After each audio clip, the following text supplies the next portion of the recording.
This is the X&C Podcast, your Xbox newscast, featuring Colteastwood and Mag, hosting industry interviews and gaming talk live on YouTube every Monday night at 5 p.m. on the West Coast, 8 p.m. on the East Coast. For all of you listening around the world, X&C Podcast is available on demand on Spotify, Google, and Apple Podcasts. Welcome to the show. Join the chat, hit the like button, and let's get into this week's topics with the Xbox Newscast.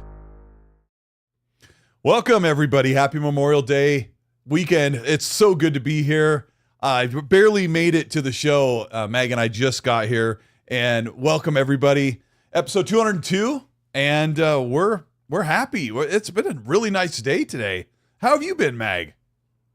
I have been fantastic. Shout out to James Lindsay to start the day by saying, Mag's here, I'm out.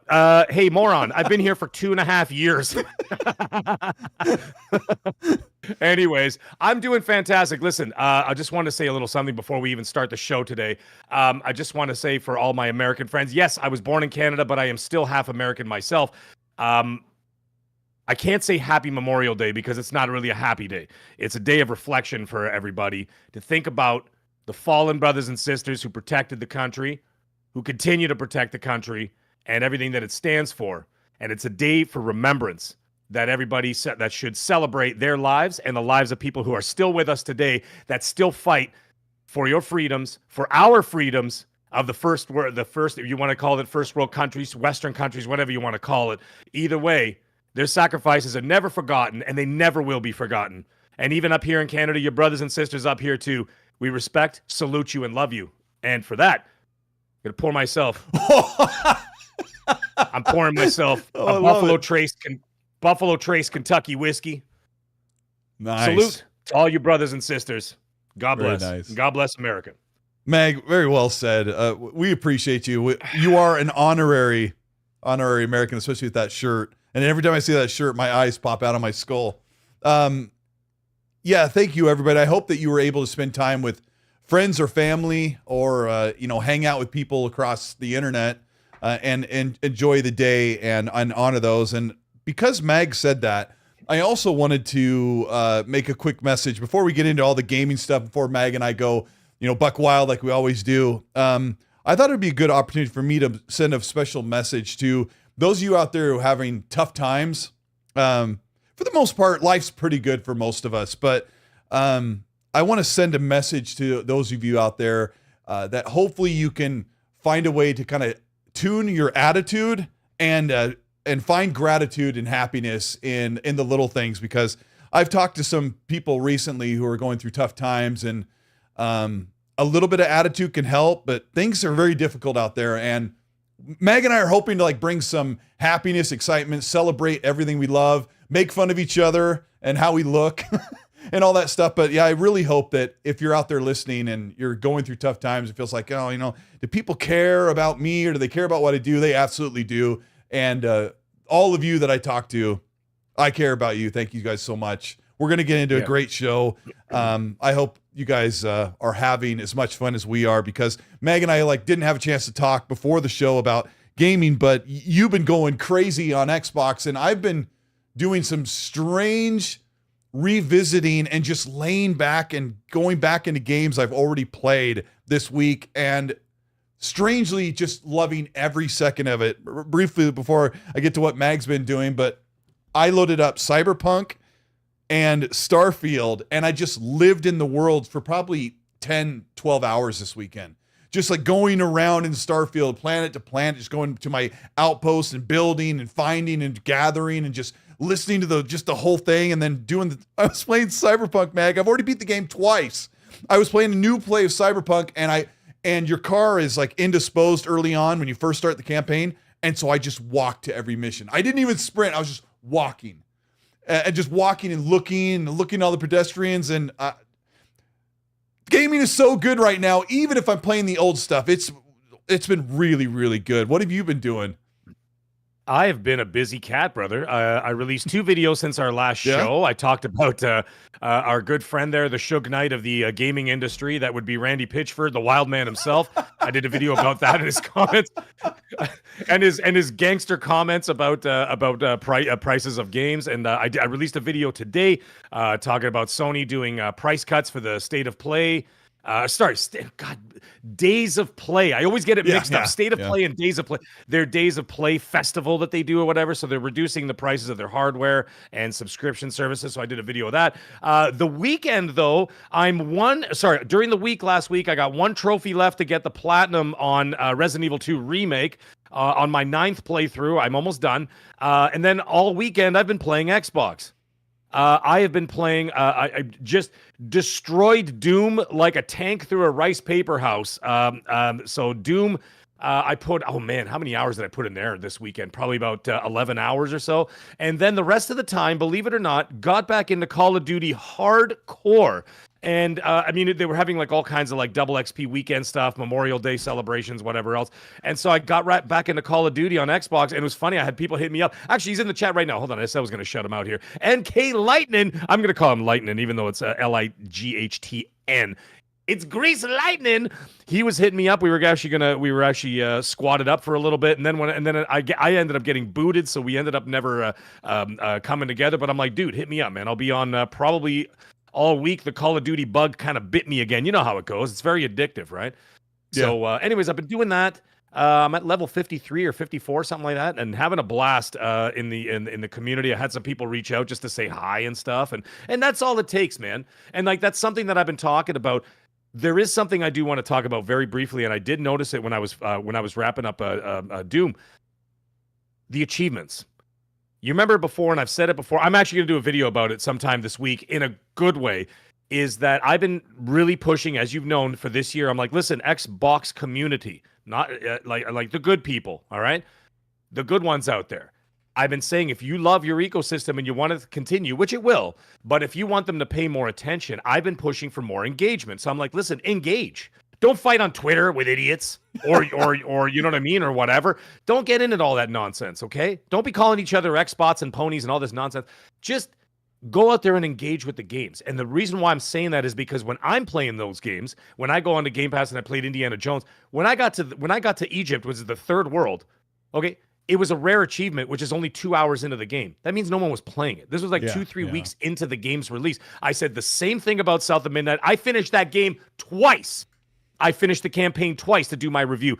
And still, it was a rare achievement to only get in there an hour and a half into the game. And I'm like, guys, I'm like, if you're complaining that Xbox or Microsoft is not paying attention to you, why would they if only 4% of you got past the second level, right? But guess what happened? Something magical happened, Colteastwood and chat.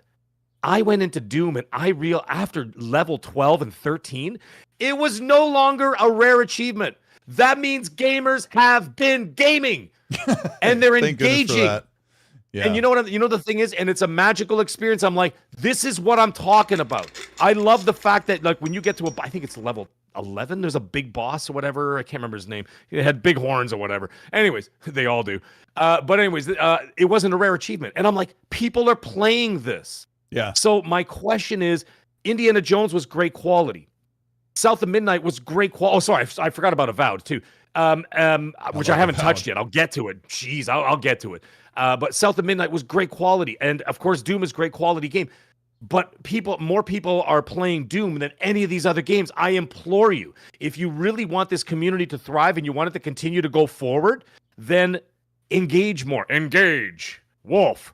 Right? Engage more. Yeah. Get in there. Play the games. And I'm not talking about, you don't have to go like for stupid achievements, like get 1,000 headshots while standing on your own head doing a 360 no-scope from a blimp. Like just play the damn game and finish it and get, you know what I mean? And engage. And then they will look and say, hey, look, we're having great engagement over there. I know this is one of our topics tonight. I didn't mean to they are. They've reported that engagement is way up on the Xbox platform. Well, then.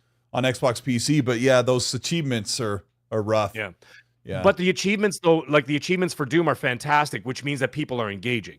So what I'm trying to say is that the engagement you can clearly see is up. If you want a nice litmus test of how things are doing, just go to the story achievements of any given game on Game Pass, and you will find whether people are playing the game or not. And I've been extremely critical of not only the player base, but just like, you know, the subscribers as a whole, saying, listen, if you're part of this, get in there and start, you know, getting engagement numbers up and get those like achievements, because they measure everything on metrics, not your feelings, not podcasts, not what you say on Twitter. It's all metrics. It's all numbers, and you know what I mean? And that's what they look at. And so I'm like, get those, you got to pump those numbers up. Those are rookie numbers, right? Pump those numbers up. And I'm so happy to see that the Doom numbers are way up. Good for you, community. I'm really proud of you. Keep going, man. That's all I had to say.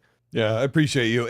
And pump up our numbers too. Hit the like button if you're enjoying the show. Meg and I want to give a shout out to Danielle, who is in the chat watching from Germany. And if you guys are Deutschland. yeah, if you guys are also watching the show from somewhere other than America, I mean, it's great.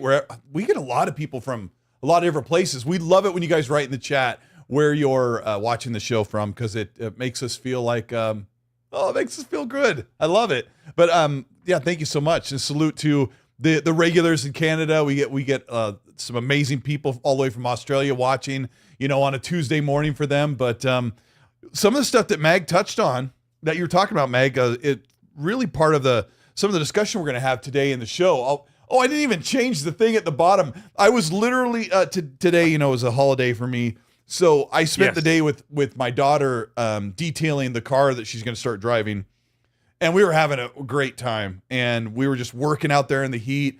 And then I quickly did a family barbecue for everybody, and had the family pitch in, and like I ate everything and then just ran into the show. So let me change this, but while I'm talking about what we are going to cover today, because I've got the topics here and I didn't even put them in the bottom dealio. Before, I guess what we'll get started talking about, it's just kind of we'll talk about this for a second, Meg, because it is almost a week old, but we'll talk about your boy, Suge Knight. Randy Pitchford said, I mean, it's old news, but Randy Pitchford said basically, it's not my call if the game's $80, but if you're a true fan, you'll pay $80. And I'm like, why didn't he just say, we're really excited about Borderlands 4? Like, think of this, Mag. Like, this is what you would have said. Like, we're really excited about Borderlands 4. We hope we're planning to give you hundreds of hours of great content across 4 characters in a bigger world than ever before. And we really hope you get your money's worth out of Borderlands 4 no matter what. Like, that's all I would have said. But instead he was like, when I was, 17 and I was riding on my push scooter, what? We won't cover this very long because this is a week old and everyone's kind of beat him into the ground. But you covered this in your video, but what do you have to say about Randy Pitchford's nonsense? The thing is, by the way, you were mentioning of people outside of the country. It was while you were talking, I'm looking to see all the different places everybody's from, and it's so heartwarming to see everybody from all the countries. James awesome. Lindsay from Scotland, yes, Scotland. My wife's family, they are half Irish, half Scottish, but the majority of them are from Scotland. Interesting little side story. I bought my wife a plot of land. It's only about this big, and it came in a frame, and it came with like a title and everything else. So we have it framed in the house. I own a piece of Scotland now, and it was to honor my wife's family history. And James Lindsay, I'm just busting your balls, eh? So just don't get all serious. So is the land big enough to set a Series S in? You could put a Series S on the piece of land, but no cords. That's amazing. Yeah. No, it's just like a little plot of land, and like it shows you exactly where in Scotland it is. So, James Lindsay, I want you to I'm going to send you a picture of that piece of land. I want you to stand out and take a selfie with you, and then then you can. I'll send you the coordinates. You know what? I just stole your land. Yeah. Dip your toe in there. All joking aside, send a picture of you dipping your toe in there. Like, oh, trespassers. Yeah, that's it. You're trespassing on my land. It's all good. Anyways, all jokes aside, Randy Pitchford, wild man extraordinaire. Okay, magician. First of all, you mean? He's not. Yeah, magician. He's not wrong by what he said when he said it's not my call. Okay. Then he went on a little bit of a PR tangent, and what I mean by that is that he probably shouldn't have said everything he said, because when he speaks, the problem with him is that he can be very harsh, right? The way he speaks. Now, I speak a certain way when I do this show or whatever else. He's always got a smile on his face when he does it, though. I know, but that means he's pure evil, right? You could tell. He's like the Joker. He's just pure evil behind the grin. But there's a difference between having like PR speak and just have having fun. Like we do this show here and everything else. And I can get wild and brash and this and that. But when I'm in my corporate setting and something where I have PR responsibilities, I am a completely I can present myself as a completely different person, obviously, right? And I'm doing that right now. The thing is, he needed to have a more tempered, what's the word I'm looking for? A more tempered response instead of going off on well, when I was 17, I bought Starflight. By the way, you know how many times I kept saying Starfield? And I'm like, why is he saying Starfield in 1991? Starflight on Sega. He had it early. And he bought it for $91 and this and that. Yeah, he had it way early. Actually, that's probably when Todd Howard started making Starfield anyway, 1991, before he finally finished it. So either way. It was in DOS. Yeah, 45 years in the making. It was like in the year 2019, you can go to space. Yeah. Yeah. You know how they do that Ghost in movies? Vader, that's funny, dude. God damn it. Yeah, I know. I just saw that Borderlands. Yeah, you just saw that. Mag. Thanks, Ghost Vader. Yeah. You know what? This chat is amazing. Hey, man. look at me, I love bro. every one of you guys. Yeah. Hey, dude, you're getting there, bro. So the thing is, he could have had a more tempered response, and it'd be like, Right. hey, listen, it's not my call or whatever. Or he shouldn't have even answered at all. I think that he should have left the publisher to release the price, and then afterward he could talk about it. But I think before you announce the price of the game, I think he should have just left that one alone and not say anything, because all you're doing is agitating clearly an already agitated person. Because you saw like people that already first don't question, like right? that. Right, and then you saw that, you saw the one, the exchange. I put that one in my video where I talked about it, where the guy's like, you better not charge $80 for this. So when you say something like that, you are already the agitator, okay, because you're already agitated by asking a question like that. What Randy did is go against the grain and caused more agitation, and then of course it blew up. I think, like I said, the proper response, sometimes when there's a fight, sometimes you just got to walk away, right? And I think he should have let the publisher give me your 5-second response if you felt like, hey man, this is my game, I could put them at ease. Give me if Mag was running Gearbox, what would be the response? If I had no choice but to respond, like if I was forced, like gun to my head, it's like, no, like you feel like I need to say something. This is a fellow fan of Borderlands. Like I should say something and put him at ease. What would you say? Because you and I are frauds. We'll get into that. I know. And I'm a corporate fraud, so I know how to speak corporate speak. Phil Spencer and I went to the same school, ladies and gentlemen, where Game Pass exists. It was in a strip mall. It was in a strip mall. Yeah, it was right next to the DMV in the strip mall. It wasn't even in the mall. It was outside of the mall. So like they wouldn't even give us that. It was a Waffle House / Supercuts. Yeah, I know. I've been there. Yeah.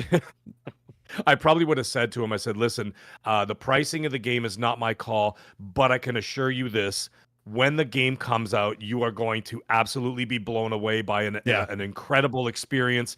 And I think that you're going to absolutely love it. I said more, in terms of what the pricing of the game and how it's going to be released and the cadence in which it's going to be released. More to come from Take-Two Interactive when they talk about that in the future. Good. But you know what I mean? Like I would say something like that and see. But just to put fears aside, this is going. Even if you want to go this far and say, even just to put more fear aside, say, I assure you, this is a huge game. With tons of open world maps, living, breathing worlds, and you're going to be completely starstruck and jaw dropped by the experience that we're going to provide you. Can't wait for you to see more soon, or something like that. And then end it with pay and shut up. Yeah, perfect. And F you, pay me. Ray Liotta, Goodfellas, 1987. Take it to the limit. Yeah, well, that was 4 years before, or 6 years before. So the thing is that you do that and you leave it in the hands of the publisher. So essentially what he did say when he said, not my call, then leave it to them, because then it's Strauss's business. He's the publisher. Well, not him, but like Take-Two is the publisher. Let them take the arrows, not the developer team that made the game. Right? Because now the focus is, unfortunately, people will turn away from Take-Two and say Randy Pitchford and, Gearbox are, said this, that, and this and that. And even if you just say Randy Pitchford, Gearbox is defending the price is how it comes off. Yeah. Well, see, and what happens is Randy Pitchford represents all the workers in that building. And that's why, like, for example, if I have a situation where I need to talk to my higher ups, right? I represent everybody in my building, and I'm responsible for all those people. So I have to present myself a certain way where I'm respected, and they take what I say. I take everybody's thoughts and feelings, and I put it forward in a way that is not abrasive and not rude, and certainly not agitated or creating a situation where you could cause friction. And I think that that's something that perhaps silence would have been better, or maybe even just like a little bit of a hype piece, like I had just said. I think that would have been like we best both kind of course covered action. that. Yeah, like my take was we hope you feel like you get every penny out of a great big open world or whatever. And you said it even better. The problem with Randy Pitchford's comment was that it was defending the price instead of trying to support the game. Like, and people are getting sick of the 1991 thing anyway. And articles are still like, we're still not sure what price Borderlands 4 is. It's 80. It's going to be 80. And thanks to people like Take-Two and Nintendo and Xbox, $80 is going to be the new AAA price. And I think Ubisoft and other they'll follow suit. That's the next thing I was going to say. Actually, hold on a second before we start. Game adaptation newscast. He said, "So just lie." It's not a lie. That's not a lie at all. Spock, as what Spock had once so eloquently said when they said a lie, and he says, "No, an omission." An omission. It's not a lie. It's an omission. You don't. Oh, you mean how Mag said that's not up to me, which is true. That's not a lie whatsoever, because it's not Randy's place to announce the price of $80 when the publisher is supposed to do that. And Randy would be speaking out of turn if he said, "Yeah, it's 80, but we feel like it's worth it." That's why you have to be very careful about your words. That's it. There's a corporate structure. Yeah, and I use Twitter a lot. And while you're writing, if you just allow your mind to think for a moment. Speaking of my phone, before I forget, Brian LaGrange sent me 2 of these aluminum phone holders. I'm gonna try and hold on. Let me go here so you can see this. Yeah, look at this. Oh, you got it finally. Yeah. And if you go wonderful. This is Ecstasy Podcast. That's so it says "Be Nice" dope, on the front. man. Yeah, and I've got the other one. You can barely see it. It's holding up my GCloud. And so I might put this one over here for the ROG Ally, but I want to give a special thanks to him for sending those to me, and a little letter there. Oh, my mic just fell down. Anyway, thank you so much, bro. Thank you. It's fantastic. Yeah, we love you. It's amazing. Can I answer a quick question in the chat? Danny You Passion should, is asking. yes. It says, Yes. he says, "Am I wrong for thinking that Randy can still influence the final price?" He cannot. That is not his call as a developer. He can make a suggestion, but beyond that is the publisher's call entirely as the pricing scheme of the game. Like I said, they can suggest it, but they can't make the final decision. Like, for example, even, I don't know, I'll pull out another name, Neil Druckmann, okay? Neil Druckmann may have pull at Sony, right? He may be the head of Naughty Dog, but his intergalactic game, he can't say, "Guys, I don't want to charge 80, I want to charge 70. It is not his call. It's Sony Interactive's call to say, "Okay, noted. We took your, you know what I mean? We took your feedback, and no, we're charging 80 no matter what." I'm Xbox going is to add doing the same thing, folks. Yeah, I'm going to add to what Mag said, that Neil Druckmann or Randy Pitchford probably could have a big say. Like, if Randy was like, "I really think we need to charge $70, like, I think we could reach more people," they might put that under consideration. But Randy knows that his publisher is looking to $80, and Randy's probably thinking $10 more for every sale. Nice. They've worked hard on this game. They spent double the budget than they did for Borderlands 3, which wasn't that amazing of a game. They spent a lot of money. They spent a lot of time on this game, and you're darn right they want to get as much money as possible out of you for the game. That's just business. And so he may have influence. Colt. Yeah. He may have like a little influence, but it's up to the I think at the end of the day, I agree. It's up to the publisher, not him. So the thing is, my point. 4XP saying there. Sorry, go ahead. He said Randy is supposed to make the call because he's CEO. Yeah, I mean, I'm half agreeing with Mag that he definitely could say something, but it really is not his. It's not his final call. And the reason why I brought up Randy's saying, ooh, $10 more is because as someone who owns the studio, Randy should be thinking, if they think it's right and we're going to make more money, trust the process because we really like the game. And that's why it's so dangerous, the way Mag put up, that he just has to be very careful, just not say anything. It's not his call. And he should have been more supportive of the game instead of defending the price. I don't want to talk about that too long, but I think we covered that pretty well. And you know what? Feel free. Like I said, Malik said it in the chat. Some other people said it in the chat. You can always just buy it down the road on sale. By Black Friday, that thing's going to be 30. By Black Friday, it's going to be 30% off. Yeah, which is only like 2 months away, dude. Like, you know what I mean? 2 months away. For example, Days of Play is coming up. The Xbox spring sale's coming up. I didn't buy Assassin's Creed Shadow. Guess what? I bet you $1,000 that it's going to be 30-40% off or maybe 30% off on one of those. It's going to be on sale, right? And it only came out 2 months ago. So that's when the mag is going to go in there and buy AC Shadow. But right? Because I didn't have Winter Colt and Mag going to pay full price for Borderlands 4. Well, no, I'm paying for no, but there's a difference though. The reason why is not only because I'm a Borderlands fan, I also have an obligation that I will be streaming that game day one with multiple other YouTubers. So I will be in there, and no, I'm not getting a free copy. I have to pay for it unless Pitchford decides to, unless Pitchford decides to all of a sudden just throw a bone to the old Mag, and the Colteastwood, but probably after what not. we said about him. Yeah. I like him. I said he was Suge Knight. That's a pretty gangster. I mean, he's Suge Knight's an a-hole, but I mean, it's a pretty gangster title. Hey, Mafia, come on. I have to double fraud myself because why? I've made fun of Randy Pitchford's like the thumb drive thing, but I've liked him for a really long time. People think he's really cheesy, and I'm like, the guy's like my age. Of course he's cornball. And he's a little hilarious. Bit sleazy, but I think he's funny. And they do one thing well. It's Borderlands. And 3 was okay. Well. But 4 looks loved pretty fun. 3, man. I loved it. And I loved all the DLC too. And then Tiny Tina's was fun, except to get the completion on that was almost impossible. They put one achievement/trophy that was damn near impossible to get.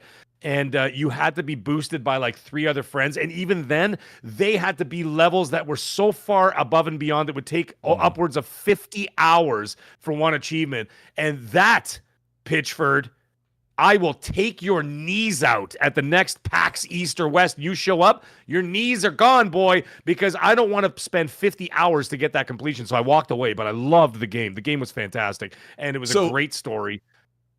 So you've got an insult, and then you throw it in with a violent threat to break his kneecaps. Dude. Now you're totally getting the free game, man. What am I supposed to do, man? They make quality games. I can't help it. It's like I can insult them all day long, but at the same time, damn it, they make hot games. What am I supposed to do, man? You know what? By the way, what was funny about Pitchford? Did you remember that story that came out a few years ago when he had the flash drive on his desk with all the pornography on it? Yeah, the thumb drive. Yeah. The guy's hilarious.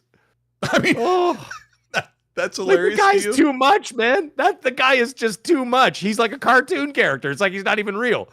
Like, you know what I mean? Like it's kind of scary. I could just picture him being like the life of the party, though. Can you imagine this guy like at like a bender after one of these like game expos or whatever, or like a PAX West or something, and then like Pitchford's like on the bar like Coyote Ugly pouring shots on his face, and just like I could totally picture it. I could totally picture he's a wild man, and I want to go party with him now. Pitchford, I'm not gonna take your knees out, dude. I want to go party with you. Drinks on you, because you're charging $10 more for Borderlands. Oh man, I'm gonna wait for that invite to come in.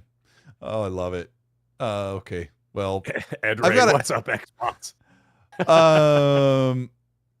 Real quick, Borderlands. Star Wars Battlefront 2 saw a resurgence. It was funny because about a week or 2 ago, 2 of my kids, we've played Borderlands. Oh my gosh, I said it twice. A year or so ago, my 2 kids and I were playing Star Wars Battlefront 2, and we would the 3 of us would get in a lobby with a random and just play for hours. And then my son said, "Oh, I stopped trying because I would try to go on to Star Wars Battlefront 2, and the lobbies would just crank forever. No one would matchmake." Well, the Andor TV show has been so successful that there was like a 1,300% or something boost of Star Wars Battlefront 2 people playing. So if you want to play the game, it's on Game Pass right now on PC and Xbox. I've owned the game forever. It's so good. It's actually so good. And they canceled the Battlefront 3. Yeah. Hmm? They don't age. They just seem to like it looks like they just feel like they just came out. Looks amazing, plays amazing. Yeah, if you're on the PS5, music is there. Yeah. If you're on PS5 or Series S and X console, that game looks next level. It's unbelievable because it's Frostbite engine, I think. It just looks amazing. And it just covers the Andor era, the pre-New Hope Star Wars, the great stuff. But the game's back and it's bigger than ever. And I'm excited. I don't know. I might have to go back to that, but it's good to see the good Star Wars stuff rise at the top. The next thing I want to talk about is kind of controversial. And I got into a heated argument with a good friend of mine. Ooh. Yeah. And you and I may have a differing opinion. So this could be interesting. But recently, the developers that made Lies of P decided to patch in a difficulty mode into Lies of P. And if you don't remember, this is a Souls-like game that launched day and date on Game Pass last year. You play as a modern Pinocchio boy with heavy weapons. It's a beautiful, gorgeous game. And I know you played a lot of it, but I played like a couple hours and I would just die over and over. And they said that they're putting in a difficulty mode so more people can play it. A couple of my friends were really mad and told me that there's no reason to put a difficulty mode into Souls-like games because it robs the identity and the bragging. Well, they didn't say bragging rights, but it robs the essence of a Souls-like game if you can play it and anybody can play it. And I said, well, no, you have to remember the difficulty modes allows other people to play the game, but not everybody has the same physical abilities that we have. And a couple of my friends are diehard Elden Ring, Souls, Sekiro, you name it, right? And I said, not everybody has 5 fingers or has full function of their limbs or their appendages or their eyesight or whatever. And having accessibility in games, one of them is a difficulty mode. And they said that was bullcrap because if not every game is made for everyone. They said that games, if there's certain games that are very difficult, they're not made for everyone and the world isn't fair. And my take was, thankfully, my kids are all, have the full motor functions and were born without any physical disabilities. But I said, what? A couple of these guys will be parents soon. I'm like, when you have a kid, it can be a roll of the dice. It's tough out there. And they said, well, life isn't fair. Meg, I wanted to hear what your opinion is about them adding difficulty modes into some of these Souls games, and what are the ups and what are the downs of that? This is a tough one. And the reason why I'm saying it's a tough one is because people are so passionate on both sides of this argument that it's kind of scary to pick a side. And it's not because I'm being a pussy or anything. It's really, I'm going to give arguments for both sides and why they're both valid. I see a lot of people in the chat saying stuff like, not everything is for everyone. I get that. Yeah. And yes, there's a certain stigma around Souls-like games. I get that too. I think that if you can find a way to have a happy medium, is that if you want to have, like, for example, let's say for people that have trophies and achievements, I think you put those difficulty, you put the difficulty status or the normal status of the game, because they don't have difficulty status. It's just the game. I say you lock those achievements and trophies behind that. So, but if you want to get into the accessibility options or whatever else, you are more than welcome to play the game. Obviously, you're not going to block people from. I don't know. I just don't feel like you should be blocking people from playing a game if they want to try it. But but the achievements and trophies will not pop for you if you turn on the accessibility mode. Now, that is already available in a lot of games out there. That there are games out there that have accessibility mode. I don't agree blocking achievements by accessibility mode, but something that has gone away recently in the past 10 years, it's not as ubiquitous as it used to be, is there was an achievement at the end of the game for playing on normal, there's an achievement for playing on harder, and then an achievement for playing on nightmare. And it's like an exponential point system. But if people go in and use contrast or colorblind mode or change settings for different control schemes, That shouldn't be different. locking That's behind different. achievements, but yeah. That's Anyway, different. But there keep are going. ones where they have what the hell am I invincibility mode and stuff like that, and they're like, well, if you Sure. turn on invincibility mode, then the achievements are locked, right? Yeah, And they that's tell okay. you, they warn you. Yeah, that's okay. And that's happened in a few games where you actually go in there and you take a look at if you go into the settings and you take a look, and it'll say not all achievements will be available if you put on this mode or whatever. I can't remember some of the games. Some of the games will pop in my head sometime during the show, and I'll just yell them out. Well, Expedition 33 has an easy mode that opens up parry windows and damage is reduced. That's a pretty popular one right now, which I haven't changed the story mode. There is story mode too in games. They'll say story mode instead of easy mode. I think Resident Evil was one of them. Don't quote me on that, but there were ones where they did not block, but they were like, if you turn this on, certain achievements will not pop during the game or this and that, or trophies will not unlock during the game or whatever. If you wish to have those on, then you turn back on. Now, so I think at that point, you could still have your Souls game that is untouched and untarnished, right? And you play through your Souls game, you get your achievements, get your trophies, whatever you want to do. And then you can have the accessibility mode for people who cannot. Like, for example, one of my dear friends, Cerebral Paul. Shout out to Cerebral Paul. He's a big member in this community, and he's a huge advocate for accessibility. He's talked to Phil Spencer. He's talked to heads of Sony and Microsoft and Steam, and he's even been on panels where they've had like even Microsoft put on an accessibility showcase, and Paul was featured on there, and he was talking about it and stuff like that. And he has cerebral palsy, hence the name, right? And I talked to him like when I was streaming Split Fiction with my son. You know how heartbreaking it is when like he was on the show and he was busting my chops in the chat, being Paul and being funny and whatever. And he's like, he goes, man, I wish I could play this, but because of my my disability, I can't actually play this game. But he goes, but it's fun to watch you play it. Do you know how much that hurts me to hear something like that? Or like how much, you know what I mean? I'm like, God damn it, man. Like, you don't think about that stuff till you meet someone and you're just like, oh man, that is, you know what I mean? That's heartbreaking to hear something like that. And sometimes you want to have that option out there. Now, I'm not saying you have to do it for every game or whatever else, but if they wanted to do it for this one game, let them. I just say let them. If it doesn't interfere with the base game for the Souls crowd, I think do you think that From Software is going to say, oh, Liza P put it in easy mode and now let's say Liza P puts it in easy mode and their sales or their player number triples because now more people are like, okay, I can actually stomach the game. Let me ask, you and I need to discuss briefly the point of having an easy or difficulty slider in Souls games. Let's talk about this.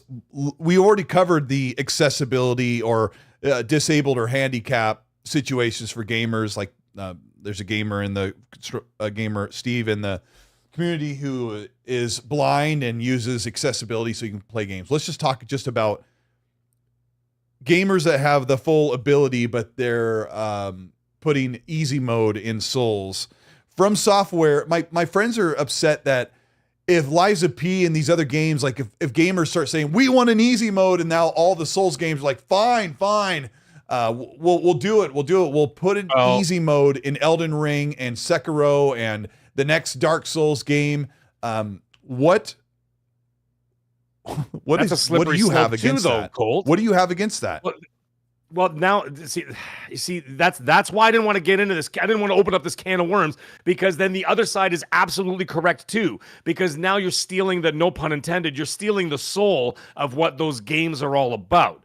Those games are a rite of passage, right? So there is that side. So I've given you one side where I explained the accessibility thing. Now I'm going to give you the other side of the coin, which I see some people talking about, both in the chat. And then the other side of the coin is then you're kind of stealing the identity of what those games actually are. And then at that point, you could say, well, you know what? Maybe not everything is for everybody or whatever. Maybe little Timmy's just not good enough to be on the soccer team. You're going to have to cut him. Like there are always things in life that you're not going to be able to do because you don't have the ability to do it or you don't have the means to do it, right? And so there is that too. So like I said, there are two arguments here and there's no right answer. So asking me a right answer, there is none. Okay, so whatever they decide to do, then I don't care. You do whatever the hell you want to do. Just whatever. You think it's important. You think it's important that people who play Souls games have the sanctity and the bragging rights to say, I did it. I overcame the patience and the timing and the perseverance, and I beat Sekiro, and no one else could do that because you have to stand up, walk up to the challenge, and you have to endure it to make it happen. That's a badge of honor and a bragging right that I finished this Souls game because this is how difficult it is, and there was no other way than to just get good. That's the sanctity of a Souls game, right? My counter argument. There's no right answer, dude. There's no right answer. My counter argument is, let's say Elden Ring 2 comes out, and From Software is like, we want everyone to buy this game. And they're like, we're going to have a difficulty slider, but there's going to be achievements locked off. If you go to easy mode, there's 100 gamer score or whatever that you won't get, and maybe a couple in between because you're on easy mode. Now, there's the side who's like, no, you have to rise to the challenge, and that's not fair. Like, we earned the ability to get through this. And then you have the other people like, I just want to play a game. I'm in the middle with the guys that says, why do you need bragging rights that you beat a video game? Like, why do you need to have the bragging rights and you need a badge of honor over a video game when Jimmy can go over there and play it on easy and you'll never know until he posts it on social media? Like some guy like Jimmy 0557 says, I beat Elden Ring 2 today. It was amazing. And then these guys just sit back and goes, I bet he played it on easy mode. I wish they would have never done that. Now, here's the other thing, and some people are mentioning it too in the chat, and I agree with them. But True 77, I'm going to get to you. Preston's got a point. True 77's got a point. I will get to those in a moment, but I got to get this in here. The game is designed a certain way that you are supposed to start in your underwear, literally, and make your way to a god. And the only way to do that is to grind, memorize, repeat, and grind. And that is actually part of the game itself. It's no longer just about... I agree. It is not a hack and slash. Elden Ring is not to be run through like God of War. You can't just go... whack, whack, whack, whack, you know what I mean? And just like, that is not what the game is about. The game is, okay, I'm going to go into this tiny little village. There are 11 enemies and one dude on a horse. It might take me an effing week to get through that village of 11 people and the one dude on the horse because I have to keep building and getting more experience and more experience. And dying and buying better armor and dying. And so that is actually part of the gameplay design. By changing that, you are essentially changing the actual guts of the game. Now, I want to say, so that's an argument there too. True 77 said something really cool, and this is an interesting one. He goes, what if there was a disability program that people could apply for, not hard, that give people who need it access to a special version of the game designed by the accessibility team? That is probably the best answer that we can. You're still paying $70 for it, or maybe 80 by the time it comes out. You'll be paying $80 for that game, but they should have like a special key that unlocks like a certain whatever, like a version of that game, not accessible to the grand audience. So it's kind of and dude, we can go in circles all night about this. I know, and as I get older, I'm like, I I'm just like, who cares? Like, accessibility has been folded into game development.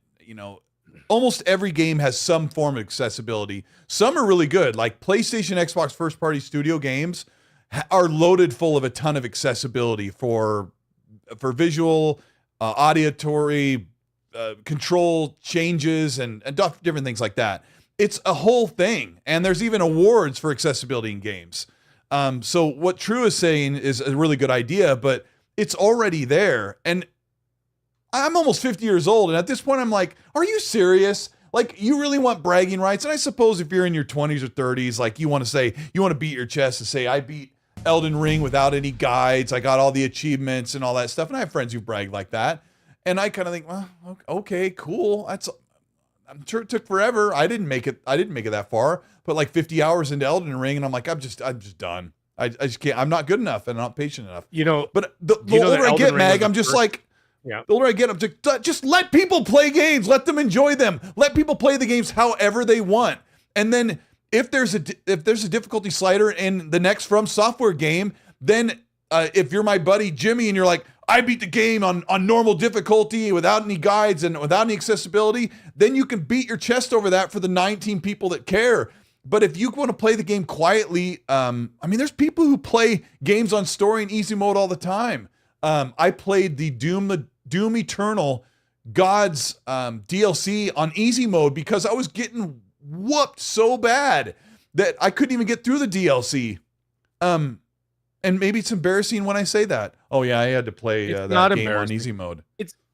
It's fine. I don't know. It's weird. I'm just kind of like, my opinion, and I know it's going to upset some of you. My opinion is like, just let people do what they want. It's not even you. And it's the other complaint that I have. And this isn't really a complaint because my stance is just let people eat cake and do what they want. Just let them take their socks off in the middle of the night. Just leave people alone, because when somebody's like, oh, I want the ability to choose, I want to play as a girl if I want to play as a girl, or I want to play as a guy that looks like a girl, or whatever, and you'll never have to see it unless you watch them stream their game. Let people do what they do.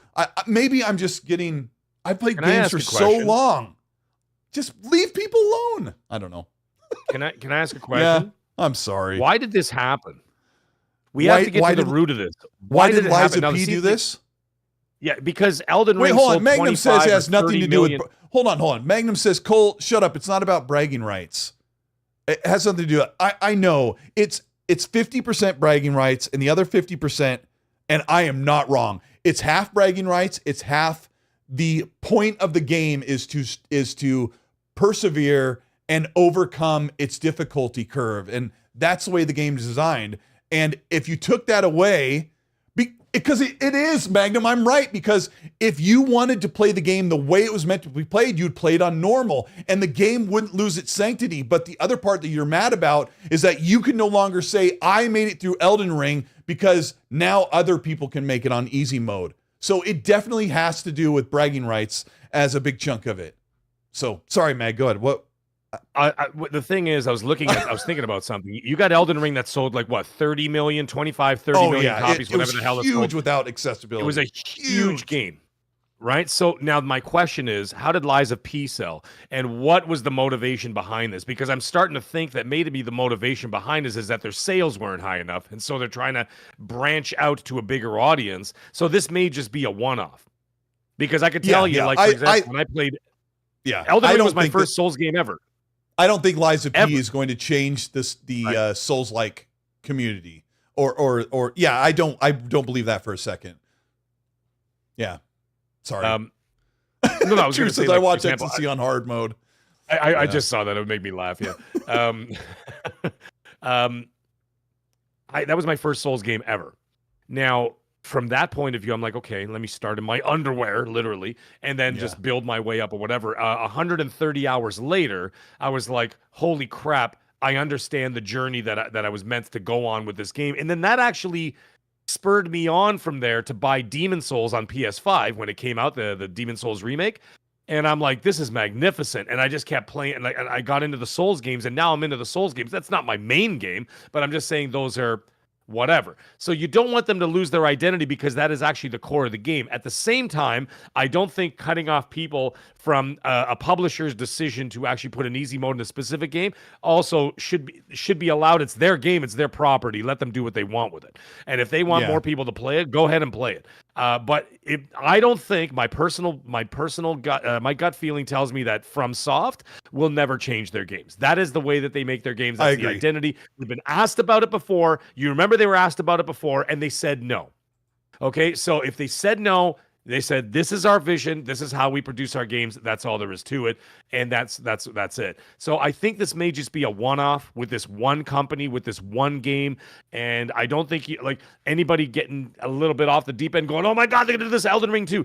No, they're not. I really don't think that that's going to happen. So I think that this is just their decision. Let them do it. It's their property, not yours. Right? It's their art, not yours. If Van Gogh decided to, like, he did Starry Starry Night and all of a sudden he walked up to it one day with a purple paintbrush and went like this, and they'd be like, what the hell did you do? And he'd be like, I put a Teletubby on there. I could do what I want with it. I just painted Barney on there. Whatever, right? I could do it's his. George Lucas, same thing. Everybody used to chew out George Lucas about Star Wars. They stopped tinkering with it. And he goes, well, it's mine. And he goes, art is really never Star Wars finished. belongs to us, the fans, right? Yeah, right. And he's like, it's mine. And he goes, art is never finished. And when I see something right or wrong, and most of the time he was wrong, but especially doing like, oh, I'm gonna put a bantha here or put a sock puppet over in Jabba's palace. You didn't have to do all that, but it's his. So at the end of the day, it's not ours. So just have fun playing your games and just enjoy yourself. Liza P wasn't even that good. It was Magnum, okay you're an at idiot. best. Magnum, you're an idiot, bro. Seriously, bro, stop. Gosh. What is happening? He said I'm one of those parents who thinks my kids deserve a participation trophy. Oh my gosh. No, my kids work hard. My kids work hard at what they do, for sure. This weekend was really amazing. Non-gaming related. I was doing a song this weekend. I was going to play the guitar and sing, and the song needed an accompaniment. And I asked my son, who plays clarinet in band, he's like on his 3rd year, and I said, you wouldn't want to play this with me, would you? And I thought for sure he'd say no. He goes, sure. And I didn't have any sheet music. And for anybody who knows music, I was playing the song in E flat. I tuned down my guitar half step. If anybody knows guitar, and the clarinet is in B flat, so it's like 2 half steps above concert pitch. I don't even understand it because I don't know music. I'm taking guitar lessons and I'm doing it all by ear and sight. And my son transposed this song, all the notes he was going to be playing in between like the vocal things. And we worked this thing all weekend, or all on a day on Saturday, and he killed it. He did amazing. And we performed the song. It was fantastic. I was really, really proud. And then the next night, you'll love this, Meg. My daughter goes out with her friends. She's 22, and she goes, Dad, come out and do karaoke with me. And I'm like, okay. So I went out at 11 o'clock last night, and we sang a Bruno Mars and Lady Gaga song, and we did a duet, and she absolutely killed it. Yeah, Bruno Mars. They're amazing. Those two are amazing. And my daughter and I did a pretty good job. And this one guy came up and goes, you're like the best singing couple I've ever seen. She goes, bro, that's my dad. But yeah, I'm really proud of my kids. They work really hard. Man. That's good. And I teach my kids because you and I are Gen Xers. We grew up in the 80s. You kick people's butt and you go home and only the winning team gets the squeeze pops, right? Or the push-up pops. Yeah, I mean that's how we were raised. I always got trophies for second place when I lost, but it was a small trophy compared to the giant trophy. Yeah, I hate second place. I hate second place more than anything. He puts Mag Van Gogh is dead, dude. Spoiler alert! Jesus, man. Maybe people didn't know that. What? We just saw him. He puts Mag Van Gogh is dead, dude. You can't just put spoilers like that in the chat without saying spoiler alert first. We were just hanging out with Van Gogh like 2 weekends ago. Wasn't he at karaoke the same night you were?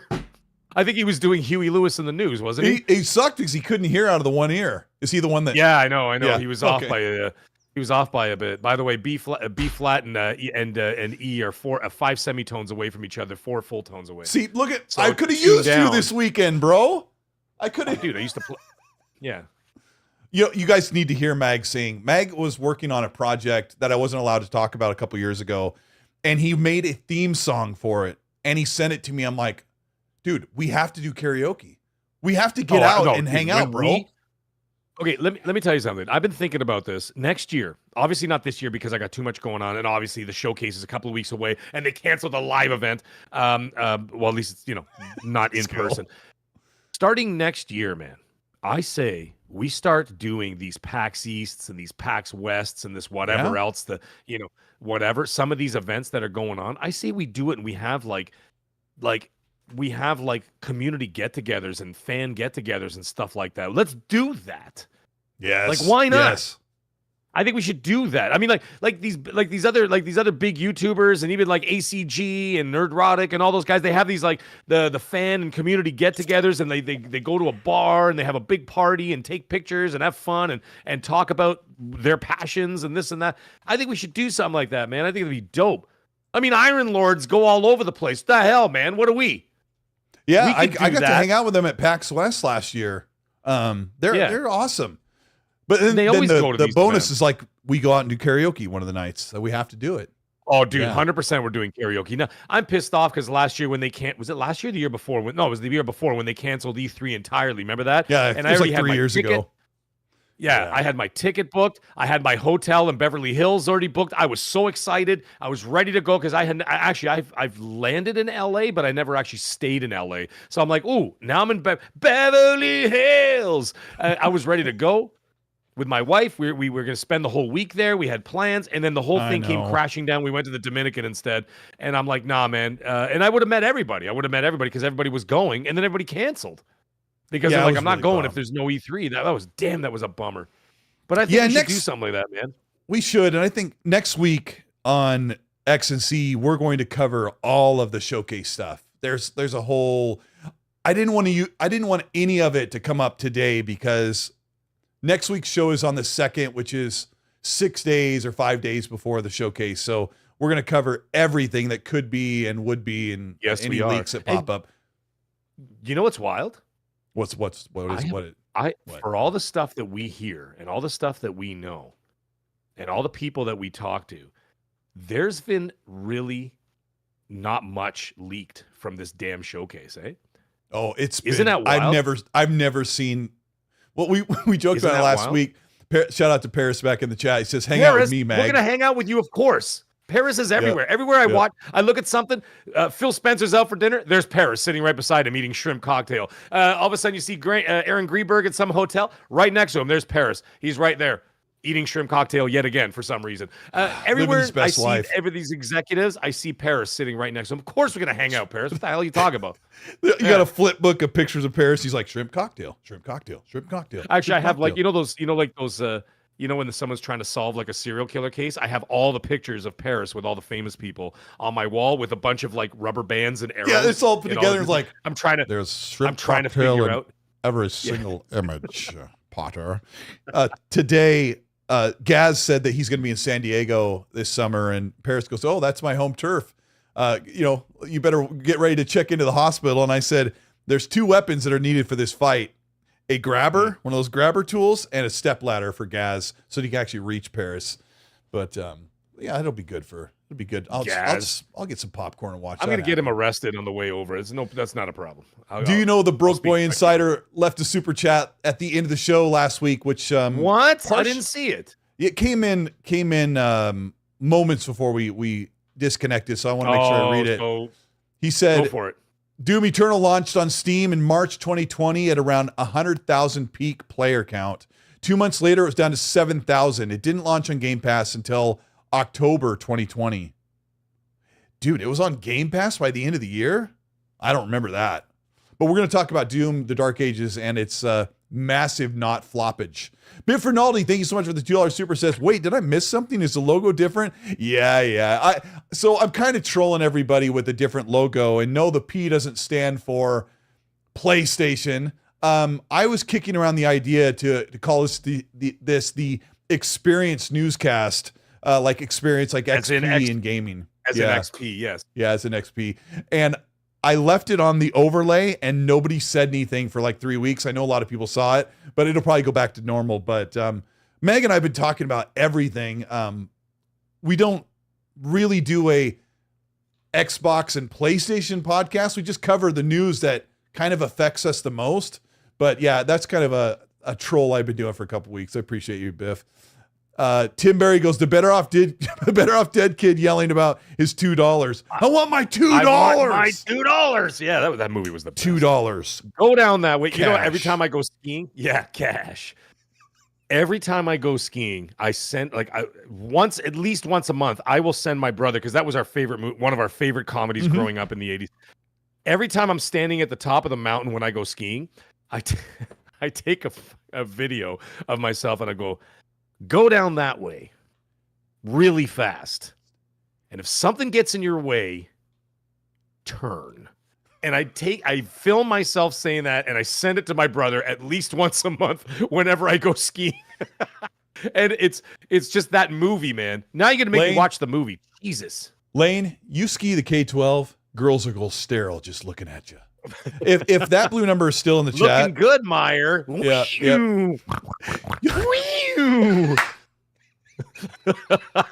that Wash your hands on your own Speed on time. the street. This whole mountain is made of snow. Yep. You'll make a fine little helper. What's your name? Charles DeMar. Shut up.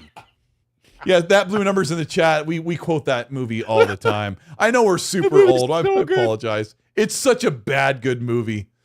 And Samantha Fox's hit song, Better Off Dead, is so amazing.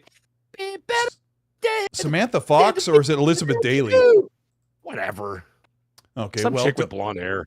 Yeah, well, they're all the same, aren't they? All those 80s rockers. In the 80s, they were absolutely all the same. Yeah. And that's why you had to have Cyndi Lauper, because everybody was the same until everybody looked the same, and then Cyndi Lauper showed up, and they're like, "Oh, here's an orange-haired."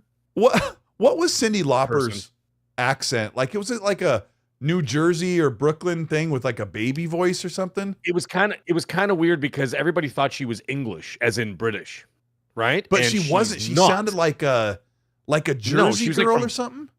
She's like from Boston or something. I think she's from Boston. Okay. I'm not 100% on that. I'm not 100% on that. But yeah, it was. She was from there, but everybody thought she was English. No, I'm English. No, yeah, they thought she was weird. British, and then it's like, no. Actually, there it is. From, like Boston or whatever. Dead Time says she's from Long Island. Oh, she's from Long Island. Never mind, that's not Boston at all. Samantha Fox and not Sabrina. Boston at all. Yeah, like Marky Mark. Yeah. Exactly. Blue number, we are 100% going to do a Better Off Dead podcast. Oh, that would be so good. That's it. And you know what we should do? We're going to do a watch party, because what are they going to do? Sue us now? The movie came out 40 years ago. We'll just public we'll play the movie domain in the back. now. It's probably public domain now. We could just watch the movie and just get wasted and just like laugh the entire movie. A fun fact about Better Off Dead is John Cusack absolutely hates it. And he was so mad at the producer, Savage Steve Holland, for like tricking him into making this movie that he thought was going to be so great. And it was amazing. And I mean, what other movie could, like, it's the 80s. The 80s can make fun of suicide and turn it into a comedy, where if you did that now, you'd be canceled 8 ways from Sunday. They'd be like, get this movie. That's why they don't make comedies anymore. Right. When was the last time you saw a movie like Superbad, or even The Hangover, or even, Better Off Dead, or movies like that? Never. You won't see it anymore. Yeah, it's a dying art form. It is. Yeah, man. Yeah, that blue number says, I will quote the entire movie line for line, I guarantee you. Yeah. Xbox is crazy. You're right, dude. 80 movies were awesome. They just felt different. And it's not just because we grew up doing that, is because they really were different. Some more Buffalo Stance? Oh, Buffalo Trace, not Stance. Buffalo Stance is a song. Oh, do you remember that it. song? I do not remember that. No. Ain't a stand in a Buffalo Stance. Yeah, that's right. It might offend somebody, John 907. Buffalo Trace, ladies and gentlemen. Kentucky bourbon. That's the way it goes.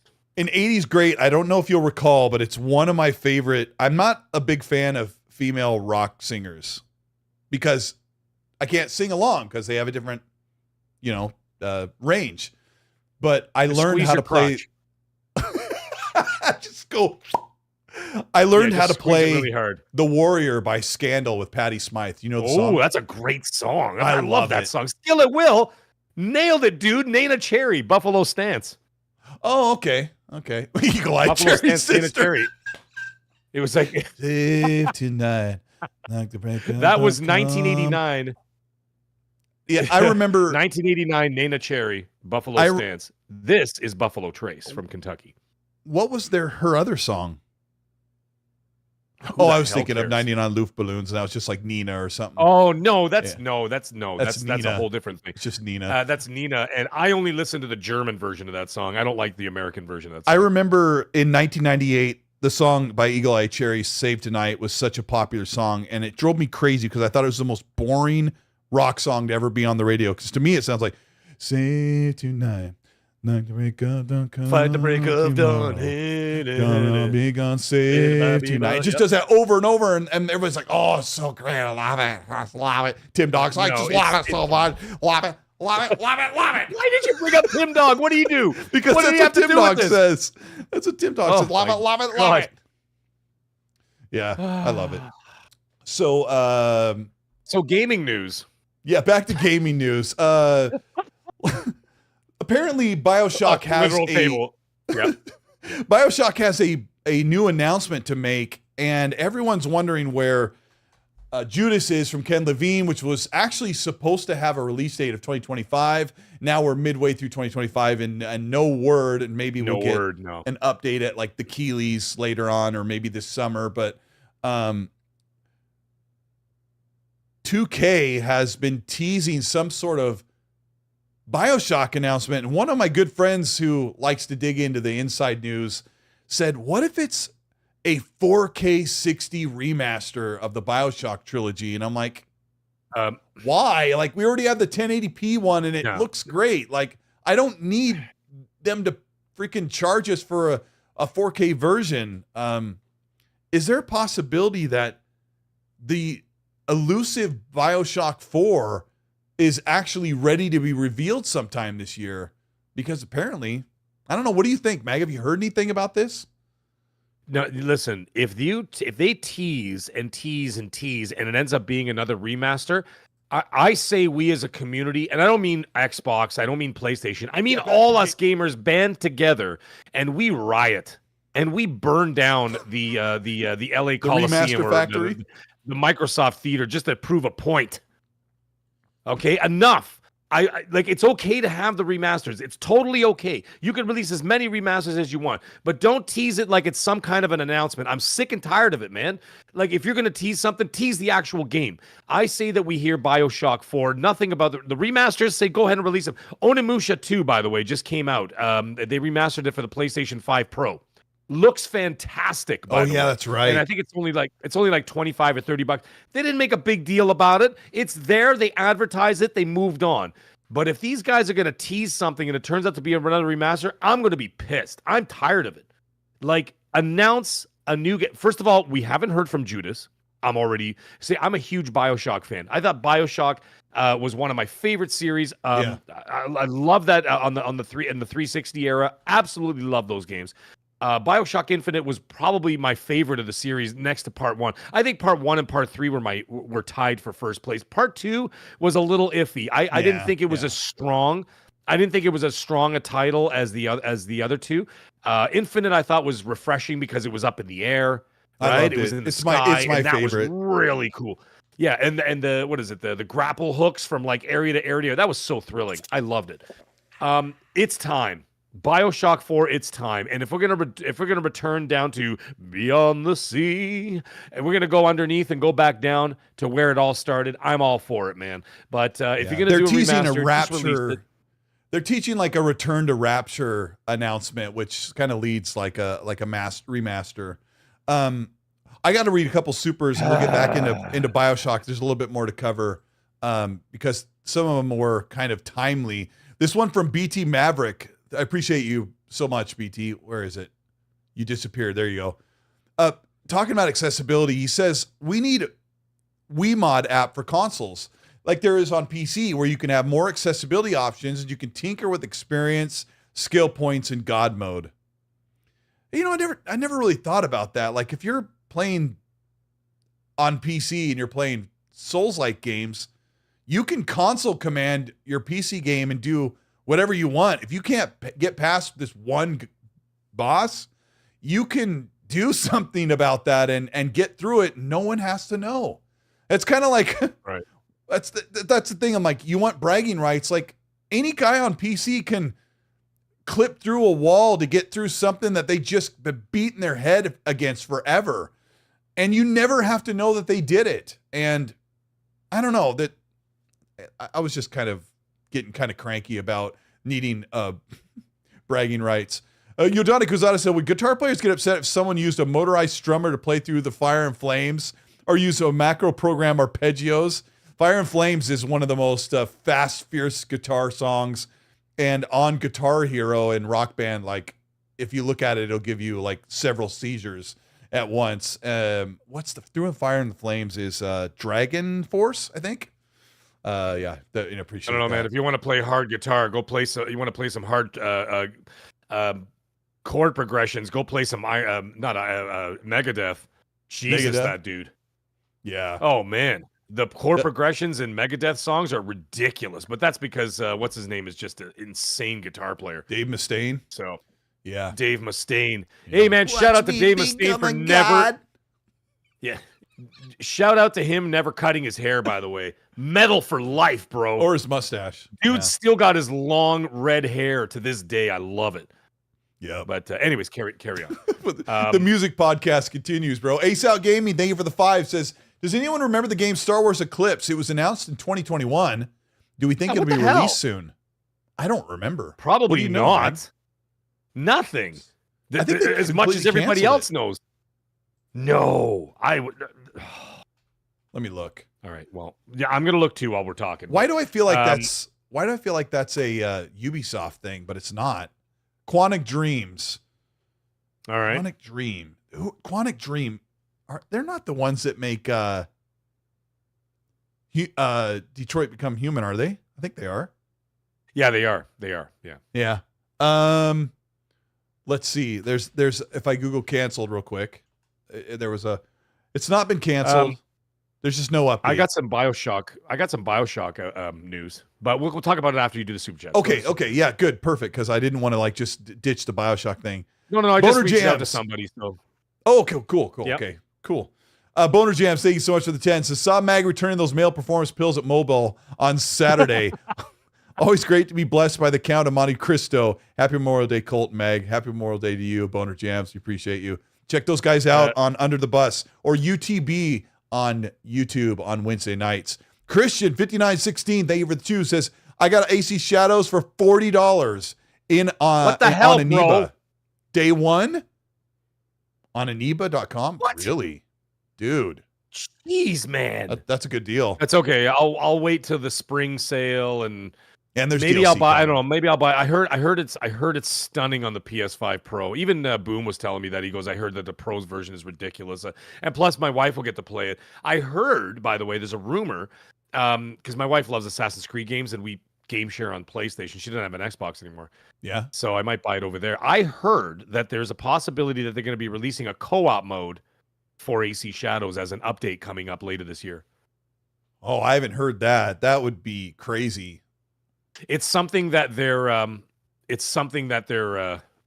toying with and they've been working on. Whether they release it, God only knows. But apparently that's something they're working on with one of their major updates that's coming up. Yeah, I don't know. Shadows kind of lost its luster as I was on the last 25% of my playtime with it. And then I uninstalled it and I'm like, they were talking about DLC, big DLC coming out in September. And I'm like, I don't know. I think they may have given me the deluxe version when they gave me the review key. So I would have access to that DLC, but I'm like, do I want to play Shadows again in September? But I do replay games now and again. So I don't know. They're still talking about guitarists in the chat. I love that. Danny Passion Individual, thank you for the 2, says, I didn't think Doom was worth $70. I played it on Game Pass. Okay. If I were to pay now, here's an interesting little thing. When I'm doing my reviews, and I got a review for Doom coming up this week because I do my marinated reviews, right? I play it and then I go back and then I wait a couple weeks and then I do the review. I'm starting to think of a new metric, and it's not going to be just for like, well, if I played it on Game Pass, it's fine if I didn't like it that much or this and that. I'm starting to think now, as prices are going to be increasing, would I be willing to pay $110 for this game? Or now, soon, when it goes to $80, it's going to be $125 here in Canada for a game. Now I'm going to start looking at a metric of, would I pay $125 for this game?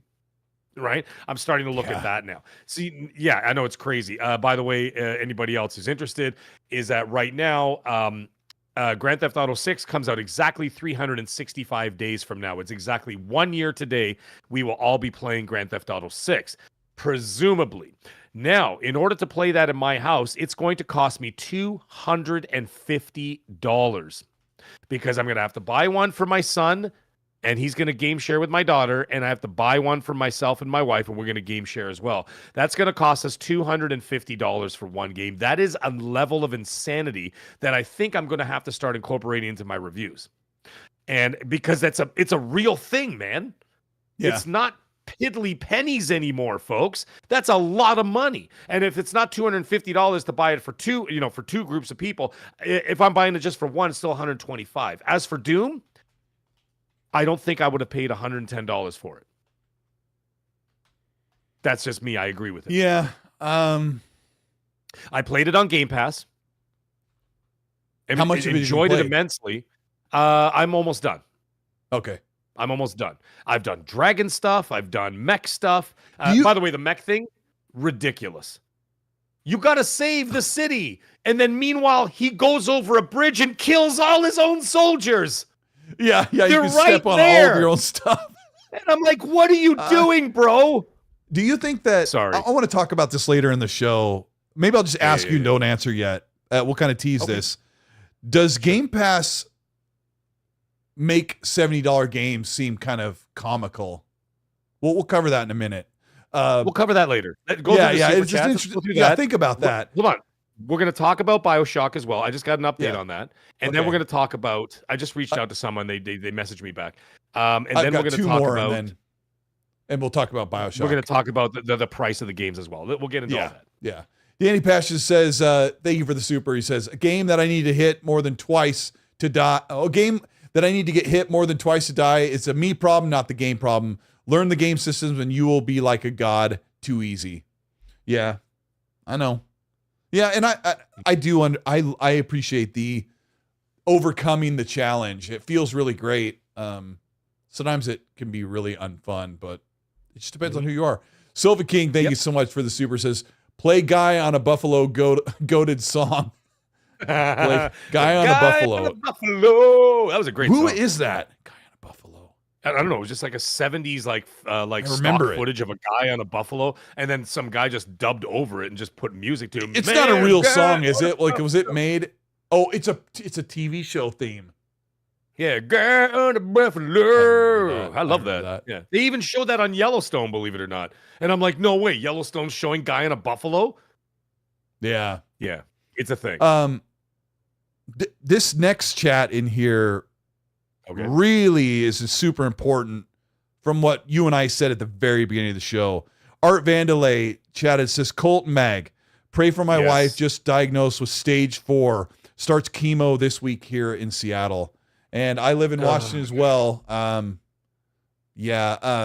Art, sorry. I hope everything goes really, really well. I hope... that is so hard, man. Yeah. We're here. I'm glad you're here listening. I hope that we are able to cheer you up with some of our nonsense. One of the biggest band-aids for difficult times is when two idiots like Mag and I can have you think about something besides that for 7 minutes consecutively, where you're not thinking about what you're dealing with. And I hope that, we're not that great, but I hope we're at least doing a little bit of that. But our prayers and thoughts with you and your family. Yeah, dude, please listen, stay in contact too, eh? Like I tell everybody, man, I don't care how many people it is or what time it is. I may not answer, but if you message me at 4 a.m, but you know what? Just hit me up or whatever. When people talk to me all the time, either on Xbox, on Twitter, on YouTube, on everything, on PlayStation, just, you know what I mean? Even if you wanted just to just talk or just say, hey man, this is how things are going or whatever, let us know, because we may not see each other face to face the way it is, like the chat and everything else, but I truly feel like you guys are like my best friends. Like I come in here every week and I feel that way. I really do. And I really mean it from the bottom of my heart. And my channel too, all those people in there, I feel like you guys are all like my newest best friends.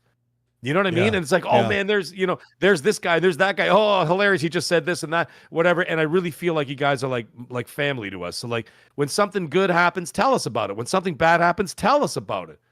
Just like what Colt said at the beginning of the show, people feeling down or whatever, or you having issues or whatever, this is what we're here to entertain as well. We're here to get knowledge out there, talk to our fellow community members and everything else. And it's not just that. It's also even just to have a little entertainment, have a few laughs, have a good time, have a drink if you want to have a drink, whatever you want to do.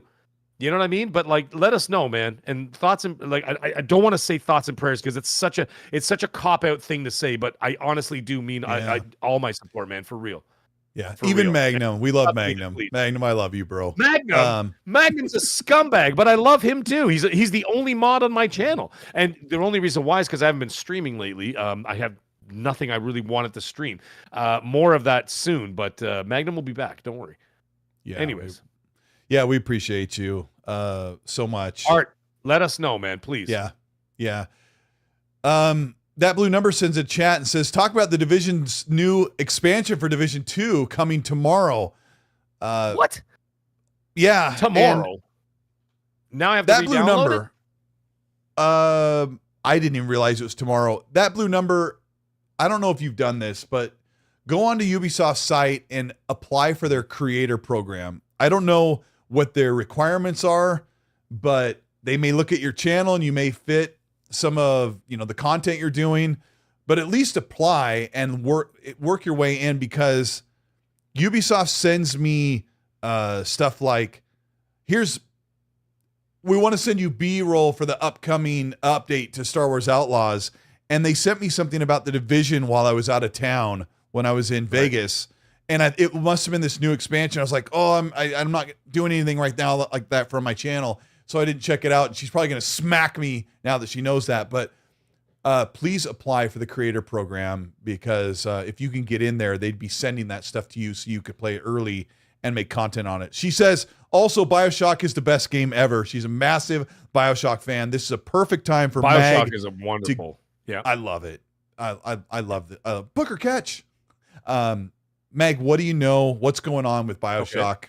What do you have for us? This is what I'm hearing. By the way, Taylor Pugh, I said give me 5 minutes, and you never came back to me. I looked for. I'm like, where's this dude? I thought you were gonna invite me. He wanted to play zombies today, right? And he was on Xbox. He's like, dude, you ready to slay some zombies before the show? I'm like, yeah, dude, I'm down. Let's do it. Give me 5 minutes, because I was literally in the middle of a match, right? I was doing a kill confirmed match, and I'm like, yeah, give me 5 minutes. So I was like, I thought he was gonna invite me, and so it was like 20 minutes later. I'm like, I guess he's gone. And I'm like, okay, well, I gotta go. I gotta do the show now.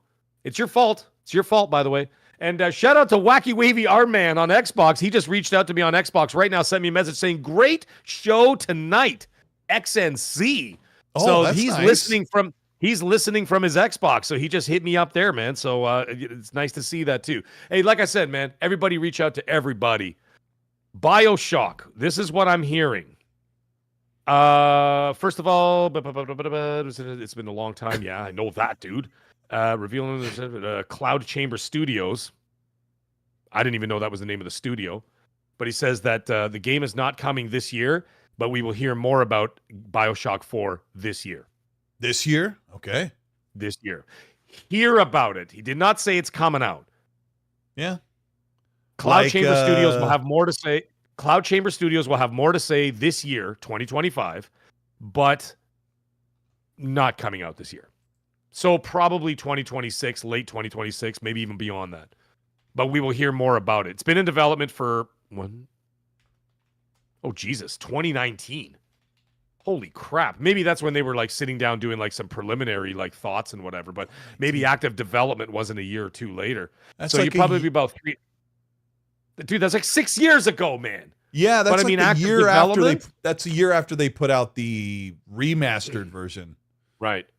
Well, that's what he's saying. Oh, sorry, that's what it is saying. I didn't say he, said it. So he, she, or this puppy dog said. Yeah, the pronouns are mind your business. That's his pronouns. Mind your business. Talk to you, baby. Yeah. Yeah. So anyways, we will hear more about it this year, but we will not see the game this year. Okay. I'm like, okay, all right. But I mean, obviously, you know how it goes, dude. Active development and actual development are and production are two different things. They could have been talking about it for 2 years, maybe building up getting the money for it. They have to get the funding. They have to get investors, and then active development. Active development could only be like 2-3 years. I think they could be. They could be far enough along. Like, remember we got Dying Light 2 and Dead Island like in the same calendar year or the same like months apart or a few months apart, which is the way it was supposed to be long ago. Mm-hmm. Dead Island 2 was supposed to come out with Dying Light I think it was. And it never did. The original Dying Light. Yeah. I was such a big, you were too, way back in 2014. Oh, dude, Dying Light is my top 5 games of last generation. Yeah, back in 2014, Dying Light and Dead Island 2 were supposed to come out in the early part of the Xbox One and PS4 generation. What if Bioshock 4 and Judas come out in 2026, the same year? You basically get like two Bioshock games, basically. That could be awesome. I want to talk about a different game, though. Sure. What's that? What do you I was just going to say, I got Matt from Ireland listening to us right now on Xbox. Right now, also hit me up on Xbox. I guess it's a trend. He just said and let me know that Metro 2033 Redux is free. It's free for the on next Xbox. few hours. It's free on Xbox. If you're on Xbox Marketplace, go there now. It's free for the next couple of hours. I think I already own it. So if you haven't played it, it's a great game, man. It's a great game. So go and check it out. Thank you, Matt. It's Matt FRN. So I don't know what that stands for, but we're just going to call you Matt from Ireland, okay? Thank you so much Matt for that. I appreciate it. His name's the Matt Farron. And my name is Matt Farron. We get some creamy pints into us. Creamy pints into you. Anyways, let's get back into gaming. What were we Meat talking Puppet, about? welcome back to the channel membership. Or not welcome back. But Hey, thank you Meat for Puppet, waving what's and up? saying hi. 3 years, He's dude. waving 3 two eyeballs. miserable years. 3 years of listening to two bald old crumjans.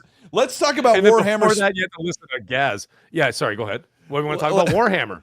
Yeah, let's talk about Warhammer Space Marine Remaster. I wrote it wrong in the thing, but we will fix it as we go along. I don't know what's going on, but this game is apparently coming out very soon. See, I did put this on here wrong. There we go. I'll fix it on the fly.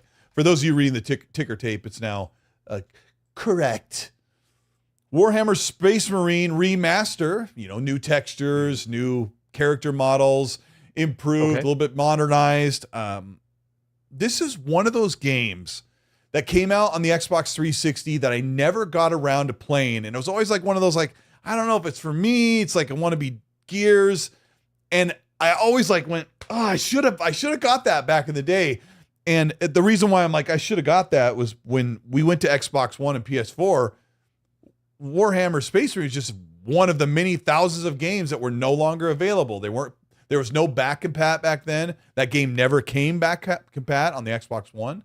Yeah. So I don't know why. And I want to hear your prediction of why this game is only on PC and Xbox and not on PlayStation at all. What's going on? You know what? I don't know. It's very strange to me. Now, the thing is, this is a 360 game. Am I hearing that correctly? Correct. Yes. Okay. Was it available on the PS3 during that time? It was, yes. I'm pretty sure. So why? I will Google it right now. PS3 Warhammer. It's pronounced Lugal. If you watch Hot Tub Time Machine. You have great taste in movies, yes. Dude, the greatest taste. Yeah, it was available on PlayStation 3, PC, and 360. That is very bizarre. But hey, whatever, man. Then it's a bonus for if you're on the Xbox ecosystem or you're on PC, then bonus for you. I don't know why. It doesn't seem to make any sense if it used to be available before over there. That's kind of like having Oblivion, right? And then you only released it for Xbox and PC, which I guess you kind of would have before Project Latitude. But I mean, now that that's out the window, now that that's in effect and exclusivity's out the window, it's available on PS5. So I don't see why they wouldn't do this.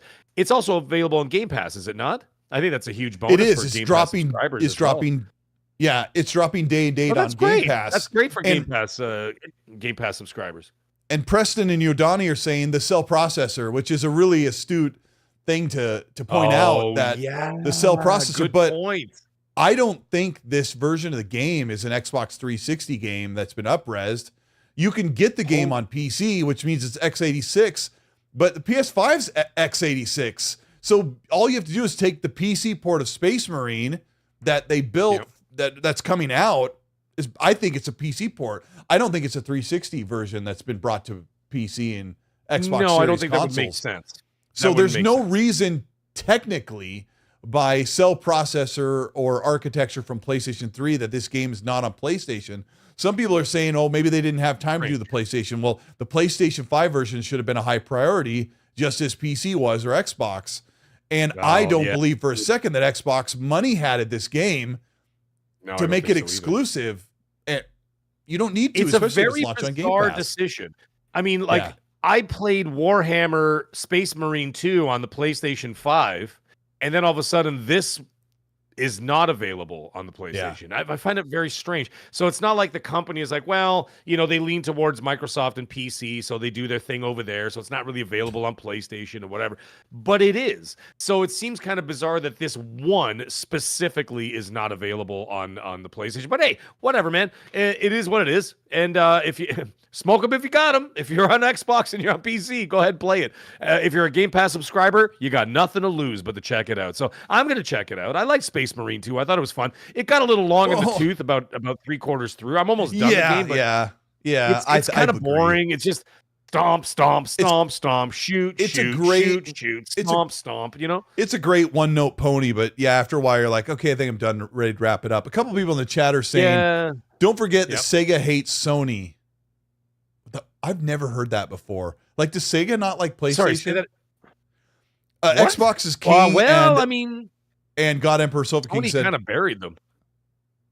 Yeah, that's true. I didn't think about that. Sony buried Sega, right? Because when Sony came out, they put the boot on the neck to Sega, and they basically killed their hardware.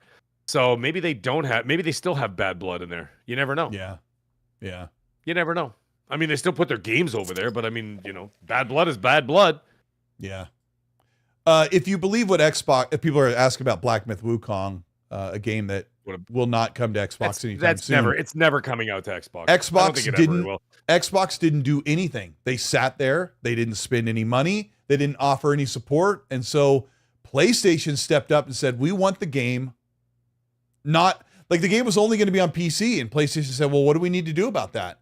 And PlayStation gave money to Game Science and their support to get the game on PlayStation 5. Xbox sat and did nothing. It has nothing to do with the Series S hardware, because tech experts have already showed that Series S could easily run Black Myth Wukong.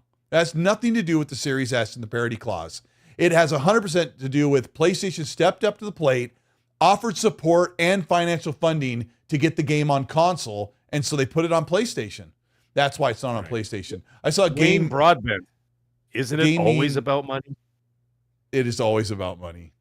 It's a Gaming Lifestyle said that Marvel vs. Capcom is also not on Xbox because of the technical problem. That's what do they call that? I can't remember. I talked about it in my video. That is a very specific problem that is only due to an older game running on Xbox and their their certification process, which is already being fixed. So yeah, I don't know. I'm I'm all over the place. I love it. Yodani and Happy Bomb, thank you guys for the support there, buddy. Both of you. Thank you. They were putting links to my channel in there. 10,000 people watched this show last week. If I would estimate 1,000 people hate me, so that means 9,000 other people listening to the show could still go sub to my channel. You could literally make me the happiest man on earth. Can you imagine if I woke up tomorrow morning and it was 9,000 subs? It's free. And you don't even have to listen, if you hate me, just turn the notifications off. Just put the thing. I just want the number. I just need the numbers in there. I just want the number. I need the number. I need the numbers. I need the numbers so I get the algorithm gets even hotter. Come on, man. Help a brother out. I'm not asking for much. Just hit the like. Just hit the sub button. That's it. 10,000 people overnight. Can you imagine? I'll give you the greatest content ever. Today. I'll even give you free keys to my OnlyFans site. Promise. No, Preston, he's talking about last week's show got 10,000 views throughout the week. Yeah.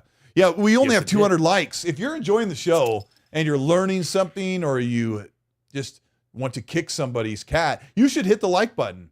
And you should also share the show out to social media, wherever you like to do your social mediating. Yeah. We got two similar super chats. Do you know the Broke Boy? Yes. Thank you so much for the super. Says Clockwork Revolution and Bioshock 4 in the same year. They are kind of like the same type of game too. That's a really good point. They could be slightly similar. Very similar. Yeah, and I guess presumably they could be coming out the same year. It's not guaranteed. I mean, Bioshock 4 is not guaranteed to come out next year. I would presume so if they're going to start showing the game this year, but we don't know. Clockwork, I was supposed to say Clockwork Orange. Clockwork Revolution kind of disappeared too. Yep. So maybe we'll see more about that in the showcase coming up. Well, I think we will. I think we will see it in a couple weeks. 78 Incorporated US Gaming, thank you so much for the $10 super chat. We appreciate your support. 78 says, isn't Clockwork Revolution supposed to release in 2026 also?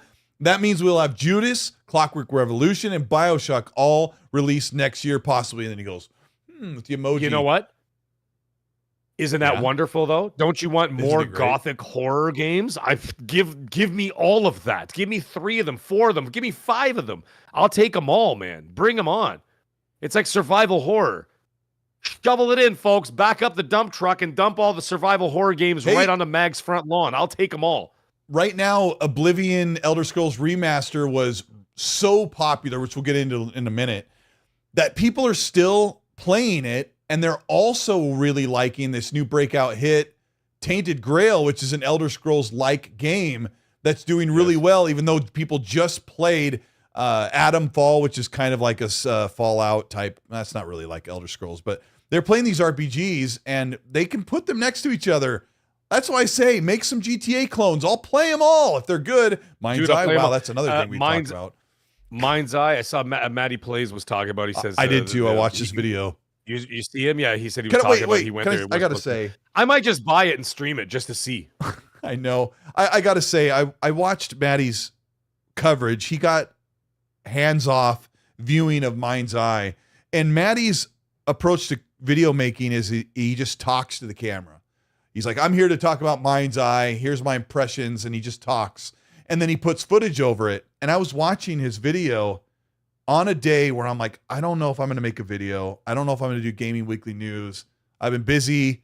I'm not feeling compelled to cover it. And I watched Maddie's video, and he just so effortlessly talks to the camera, and he does such a good job.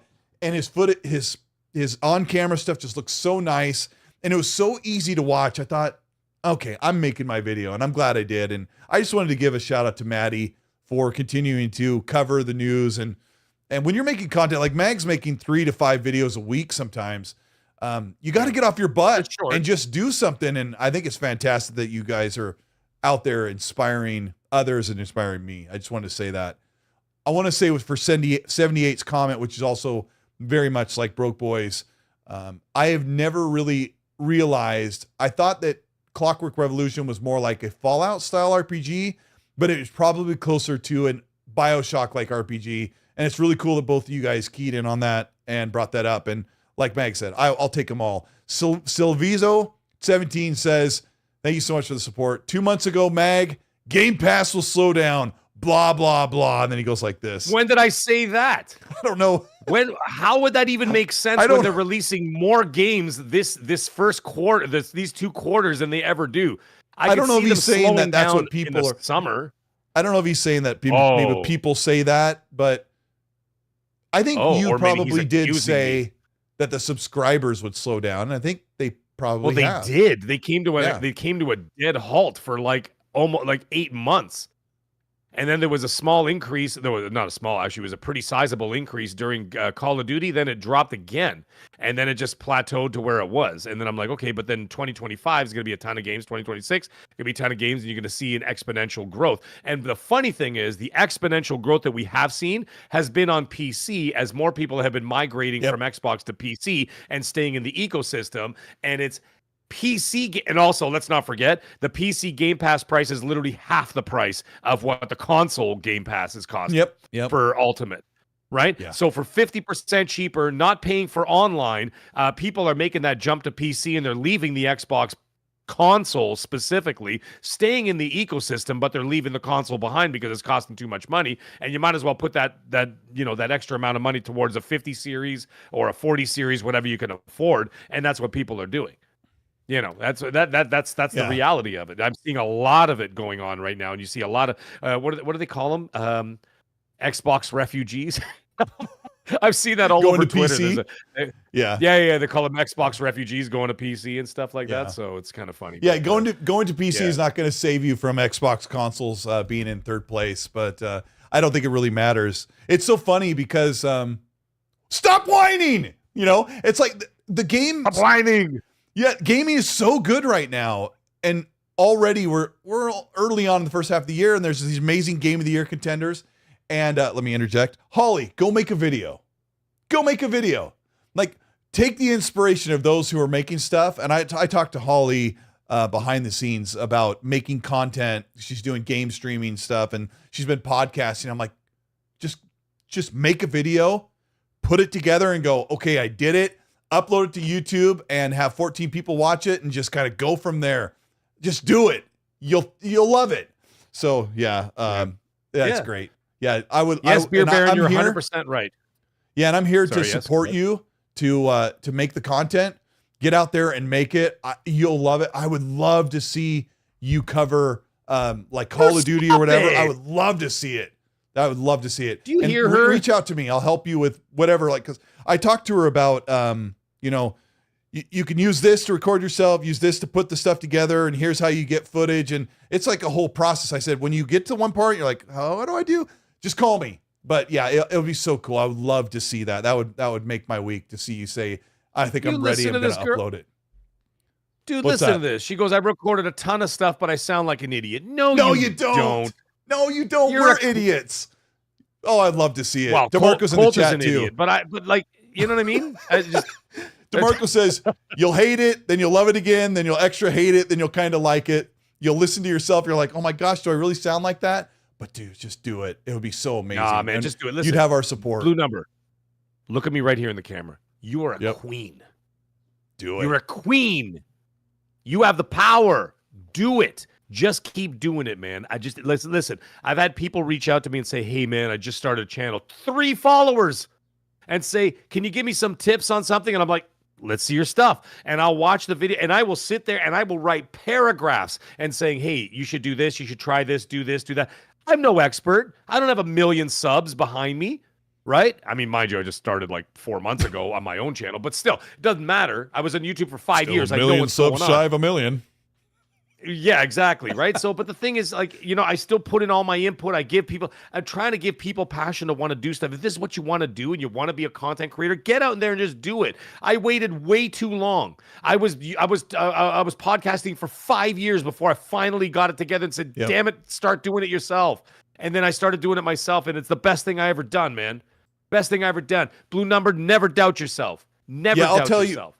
I'll tell you, way back. And you can reach out to me too, man. Reach out to me. I'll help you way out. Back in. Cole to do the technical stuff. Yes, yeah. I want to help Meg as well. Like, there's a couple things that'll make life easier for him and for anybody. But I remember back in like 2015 when I first started making videos. Like, I'd write the script, I record it on the mic, and then I did this weird thing. One day, I played it on my phone while I was driving, so it came through the speakers, and I had just gotten over I sound weird. I'm like, who cares what I sound like? But I was driving home listening to my written video and on all the voiceover, and I was like, this is so cool. Like, this is going to become a video, and I know you'll love it. And anybody out there who wants to make content, I'm working with a guy who kind of has stopped making content over the past couple of years, and I know that they really want to. But yeah, anyway, you've got our support. The whole chat's like reaching out to her and saying, exactly, man. We're all sending out love. Alfonso Mendoza, what are you talking about? He goes, not everyone could be a Randall Thor. What, a complete fraud? What are we talking about here? Yeah. What are we talking? Yeah, Rand's the king of podcasts for sure. He's been doing this for like almost 8 years. So yeah. He's got 3 years on me, that scumbag. Oh man. Yep. It's those awful pizzas that they have in Chicago. I just can't get over it, man. I can't get over it. Oh, how dare you? It's not pizza. I'm Italian. We invented this thing. We invented the thing. And then Chicago destroyed it. Unbelievable. Okay. We got to go to the Galloping Ghost. Hey, Rand, we got to go to the Galloping Ghost sometimes, man. We're going to do that whenever I hit Chicago. Dude, you want to go do that? We go to Chicago?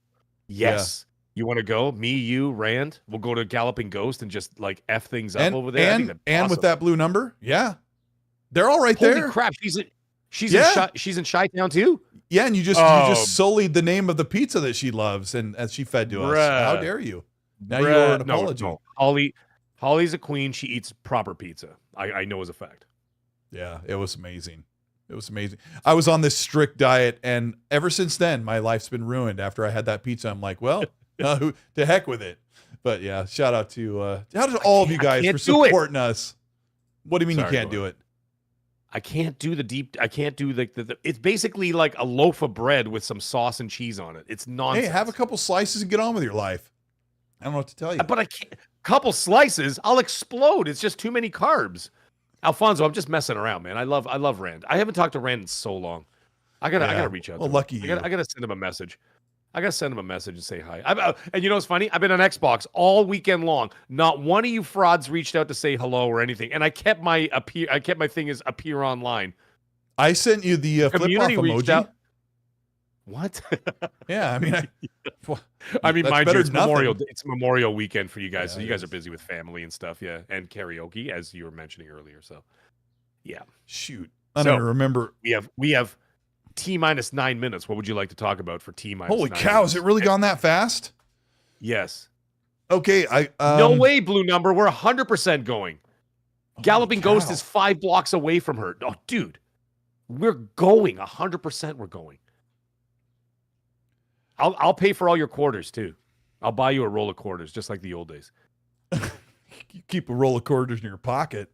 That's what you do. You know, like remember in the 80s, the guys had the fanny packs with like the quarter dispenser. So when you gave him like $2, he would go like this. They had the thing. He had the thing, like the dispenser, and it was like right, which was really awkward because it was next to his crotch. And yeah, you like have it down here next to his stonewashed Jordache, and he's like, "Hey, my machine ate my quarters." He's like, "I got you, bro." Yeah, he'd be like, he'd do this. He'd do that, and I'm like, "Yeah, thanks for the crotch quarters, dude. I'm gonna go enjoy Miss Pac-Man now. Thank you very much for ruining my day." Yeah. Oh dear Lord. Crotch quarters. Crotch quarters is a redundant term. Let's talk about broadband. I'm half American. I have an American passport too, you know. What? Oh, so do I. Oh, that doesn't work. The coin fanny pack. Yeah. Anyways. Why are they warm? Lord have mercy, says Yodani. Yeah. Would you like these quarters? I've kept them in my pocket. They're still warm. Dear Lord. Yeah. Oh my God. So Game Pass has been insane, and I know that people were trying to make fun of Doom the Dark Ages because there weren't 1 million people playing it on Steam, but apparently we talked about this last week. We did. Well, actually, we didn't have the news that they hit 3 million players 7 times faster, and I did a kind of a funky math equation in my video last week that if the game is $70, but you had 7 times faster amount of players right at $10 a month, you still made just as much money because there were 7 times as many players which were probably on Game Pass who were paying $15 a month. And that equates to the difference that you didn't make if they were all on Game Pass, which they weren't. But Doom the Dark Ages is really super successful. And we don't know this, but it's possible that Xbox has some sort of deal worked out with their in-house studios because sales metrics won't be the same if they're in Game Pass by requirement. But if you reach a certain amount of players, it's probably a safe bet that Microsoft gives them a bonus if they reach a player milestone and draw people to get on, engage, and play or sub or stay subbed. So any way you slice it, anyone who's trying to say that Doom the Dark Ages was a flop was dead wrong. Game Pass has been absolutely insane this year with 2 or 3 Game of the Year contenders, with Metaphor ReFantasia, which was Game of the Year contender last year at the end of the year, just dropped into Game Pass. Blueprints, which is a Game of the Year contender, and Expedition 33. I almost blinked my contacts right on my eyeballs. Game Pass has been incredible. Now, I had a couple friends who reached out to me because I did a video from Friday last week, just a few days ago, that said Game Pass has major updates. They're just killing it. It's absolutely insane. They have so many games, and they were like, "Colt, why'd you do this absolute shill of a video?" Close friends of mine said you were a shill in that video. I'm like, it is undeniable. The media is talking about it. The fans are talking about Xbox has finally hit their stride. Their first-party studios are killing it. Even if you throw in things like you should play Avowed or you should try out South of Midnight, which I said in the video. Right. I didn't love South of Midnight, but I said you should definitely play it if you've got Game Pass, because I think you'll probably enjoy it even if you only play half of it. Avowed I absolutely loved. And Doom the Dark Ages, and then Expedition 33. There were so many games. Borderlands 3 Ultimate Edition, which brought a bunch of my friends back in for 2 weeks solid. It has been absolutely incredible. Game Pass is an undeniable value, and it is such a stark contrast to the things you and I complained about in 2022 and 2023, where there was nothing. Yes, there was nothing. That's to play why. on Game That's Pass. why that's why I unsubscribed. Yeah, I unsubscribed because to me the value of it was after I finished. I got my 1,000 folks on what the hell is it called? Damn it, the game where they read people's minds. Come on, help me out, man. It was the platformer. Oh my god, Psychonauts 2. Psychonauts 2. Okay. Psychonauts 2. After Psychonauts 2, I was like, well, that's it for like damn near a year, and then I unsubscribed because I'm like, it's not a gym membership. I'm not paying you and not showing up. I'm going to, you know what I mean? I'm out of there. And I said, whenever it was, if something else came out that was great, then I would piecemeal buy it.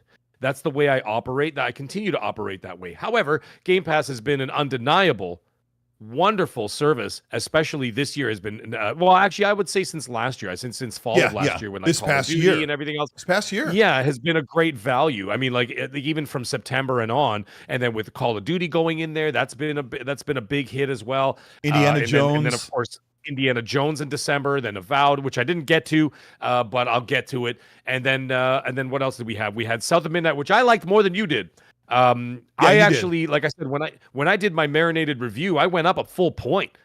So I went from a 7.5 to an 8.5 when I did my marinated review, because I'm like, it grew on me the second time I played through it. I really enjoyed it, except for the jumping. But besides the jumping, great game. And then we go right into what?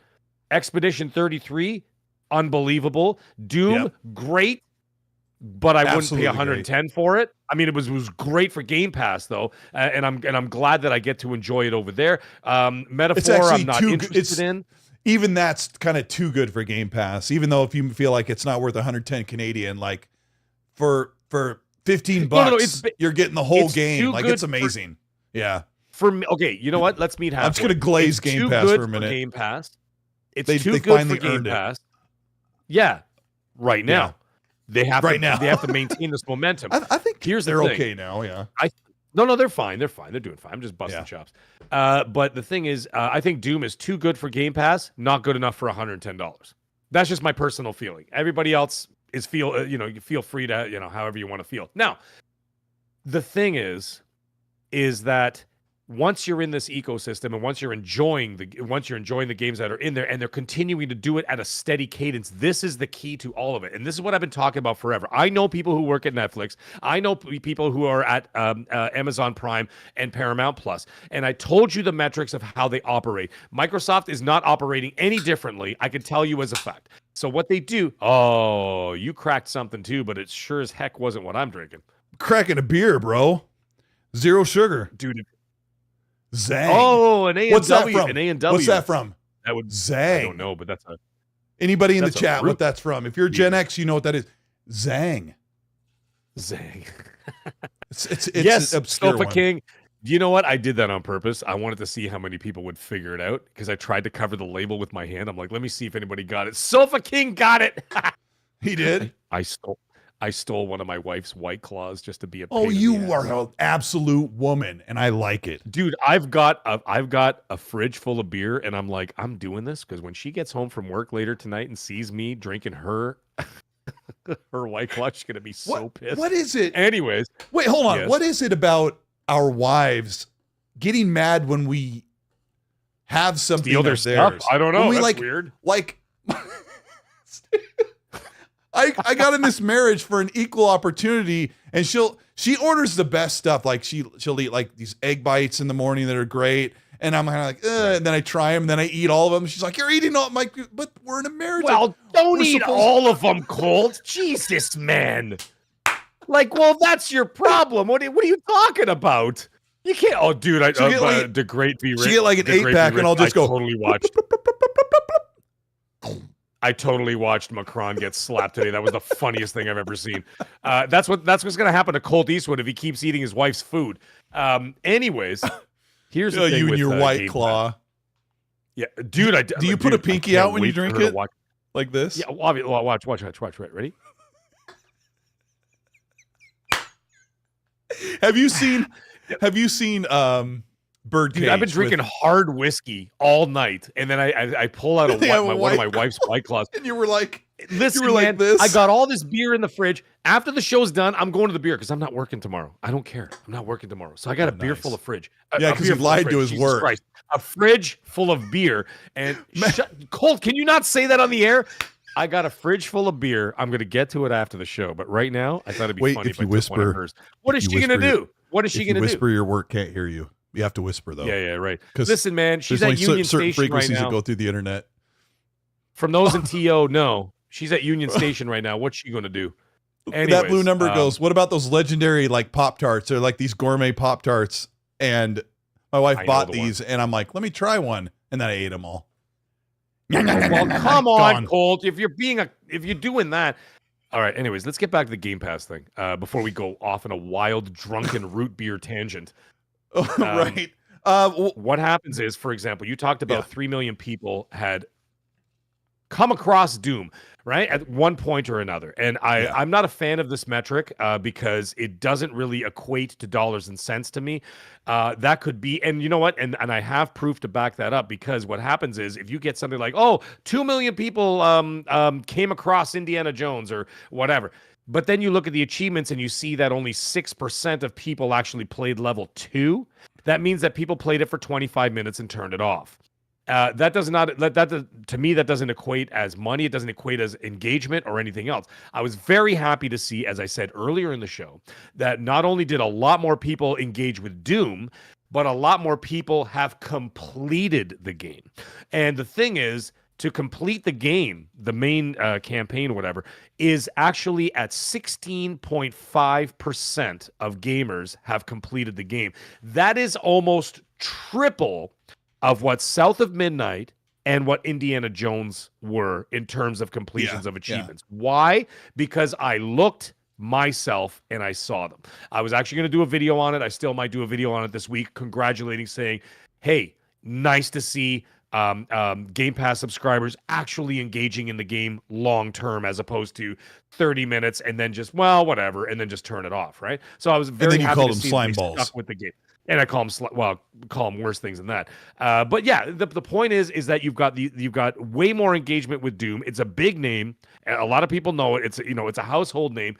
People get in there and they're playing it, and then, like I said, they're going all the way through it. They're going to the end. They're finishing the game. The fact that the completion rate on Doom is 3 times higher than the other first-party games that came out over the last 6 months is wonderful to see. And I think that Tony Hawk is going to be another one that's going to do very well. That's another household name that we see out there, right? Tony Hawk's coming out in what, July? 3 and 4? Yeah, that's another one. Yeah, the 3 and 4 remaster.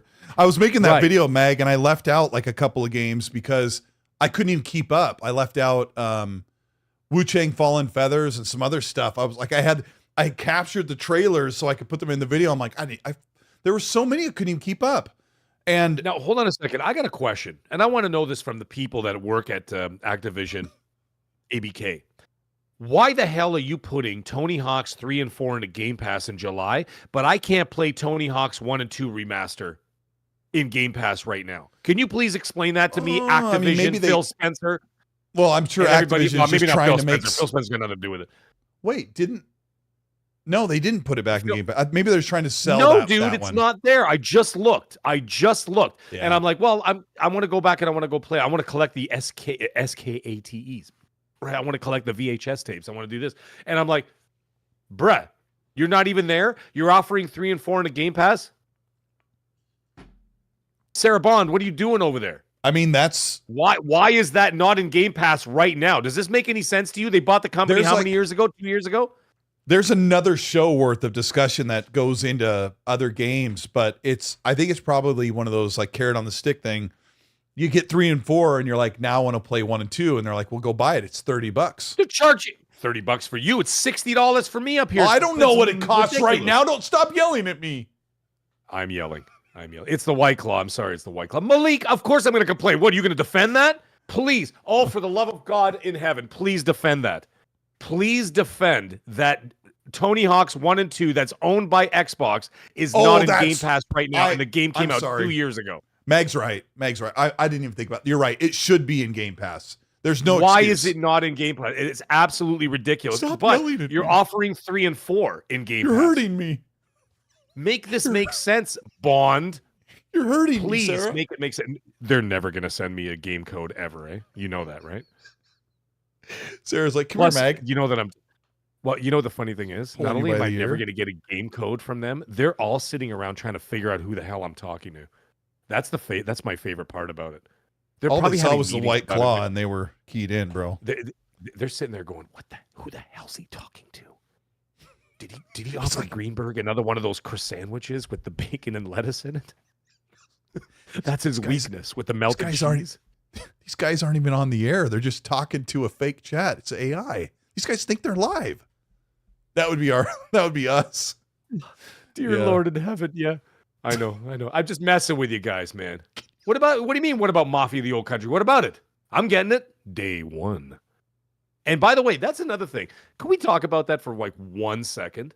Okay, go. And time's up. What the hell is with Take-Two's game price scheme?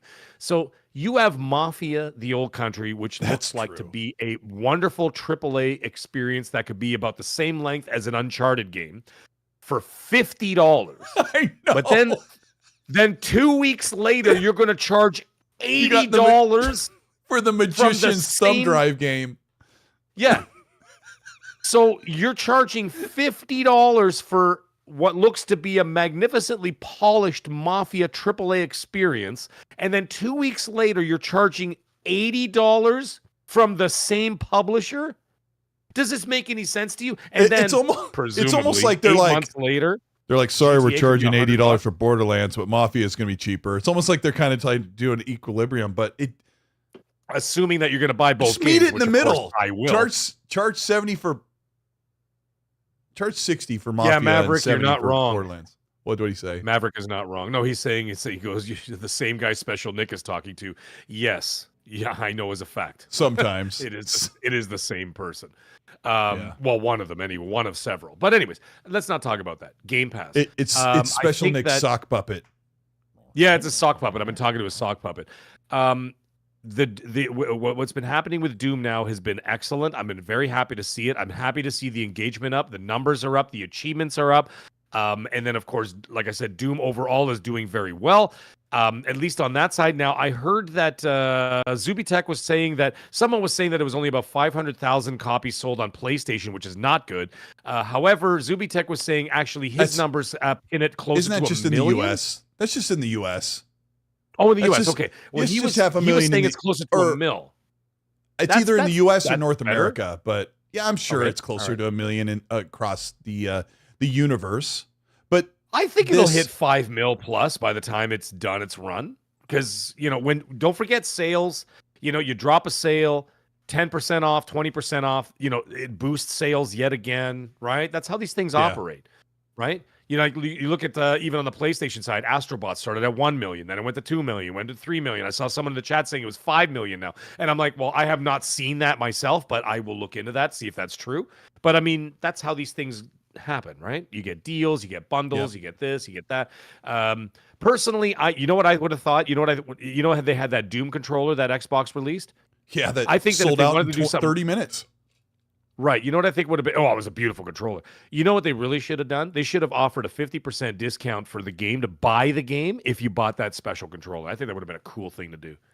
Just bundle it. Yeah. I think that would have been wild. Yeah, it's like, bundle it in somehow. Yeah. Yeah, like $100 or $120, you get the controller and the game. Or you get a game code with the controller. That's how you boost your sales too, eh? PlayStation's been doing that for years. Shout out to Game Seeker and Mag for saying A after a sentence. It's my favorite. I also think they should have made a DualSense 5 Doom controller. Like they're multi-platform on those games. Sure. So sell a DualSense 5 and Mag's right. Mag, you should be hired by them. Bundle the game with a controller. Dude, and But you know what? Sell It it. also is it's great fodder for your investors. And you're not being like, you're not falsifying information to your investors, but it helps boost your numbers when you deal with the investors. For example, Sony's been doing this for decades, and clearly it works. Like you look at something like oh well, God of War Ragnarok sold 10 million, and then all of a sudden 3 months later it sold 15 million. Why? Or Because they then say the after God they of War released series sold, which or helps whatever, right? It's just framing things to look great. No, but or also, yeah. yeah. No, But it's just no, good. sorry. What I was going to say is that 2 months after the game released, they started making God of War Ragnarok bundles with the console. My wife bought one. That's where she got her PS5. She got it bundled with God of War Ragnarok. So everybody that bought the console got the game bundled in with it. Guess what? They tacked that onto the sales of the game, and then they could turn to investors and say, you see, we sold 20 million copies of God of War Ragnarok. Meanwhile, they actually probably sold about 12 million. 8 million were bundled with the console, right? So you were kind of forced to buy it in a way, right? And so what ends up happening is it boosts your numbers for investors for future endeavors. This is how you do it. I think they should have done that with the Doom controller and Xbox. You charge a little more for it, and then you put the code with the damn controller. They would have sold tons. Xbox could have done a bundled console with console wrap with the game, but unfortunately Xbox is having a hard time selling their consoles because they're losing so much money. Well, sorry, the other gaming lifestyle said Scalebound 0 sold. Yeah, never came out. Glad it never did. Looked like garbage from the day one.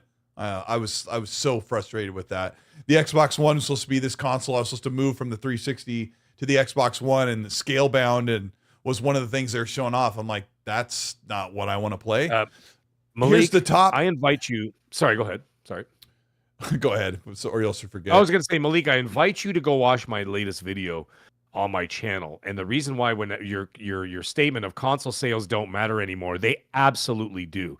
And the reason why they do, it's not for the reason you think. It's not so that Sony or Nintendo can make $15 off of each console sale. What it's about is about exposure to the store, the storefront. Yep. And that's what it's all about. And that's why they care so much about the sales. It's not so that Sony can make, like I said, $15 off of each PS5 because it costs them, $4.15 to make and they charge $4.30 for it. Okay, it's got nothing to do with that. It's that you now are sitting in front of their storefront, and now every DLC, every Fortnite skin, every game that you purchase, every subscription you buy is now going to be on their store. So absolutely, console sales matter to some companies. Now, Microsoft is doing something different. They're working on services. Yeah. And console services sales that can be accessed anywhere. Console sales no longer are top priority for PlayStation and Xbox. They are for Nintendo because PlayStation just said they're moving to monthly active users. Even though they have said that in the past, Xbox has always used monthly active users for the past 10 to 12 years. So saying console sales don't matter anymore, you're really saying they're not the be all end all. Xbox puts the console in third priority. Game Pass is number one. Third-party games, like everyone else's games they sell and their services. So console might be third or fourth priority for them. And we talk about the complaints about the console stuff or console war type stuff. And I often think that the PlayStation executives see that conversation happening and they just kind of go, so such a short-sighted little picture way to look at things. And I want them to treat the console with more respect and really boost it and get the most out of it, but they don't do that very much. They don't really do it at all. But really the big picture, because we're just gaming fans. We're just gaming fans. But like even Dova just said it. Xbox has multiple devices, including PC and PlayStation. They don't need to sell consoles. Yes, because their business model is completely different. And therefore they went off-road and they went in a different direction. They went to follow their strengths. And their strengths are services and software. That's what they've been doing that for decades and making trillions of dollars doing it. And that's why they're doing this, because they're like, well, what are we good at? We're good at that. Okay, well, pursue that.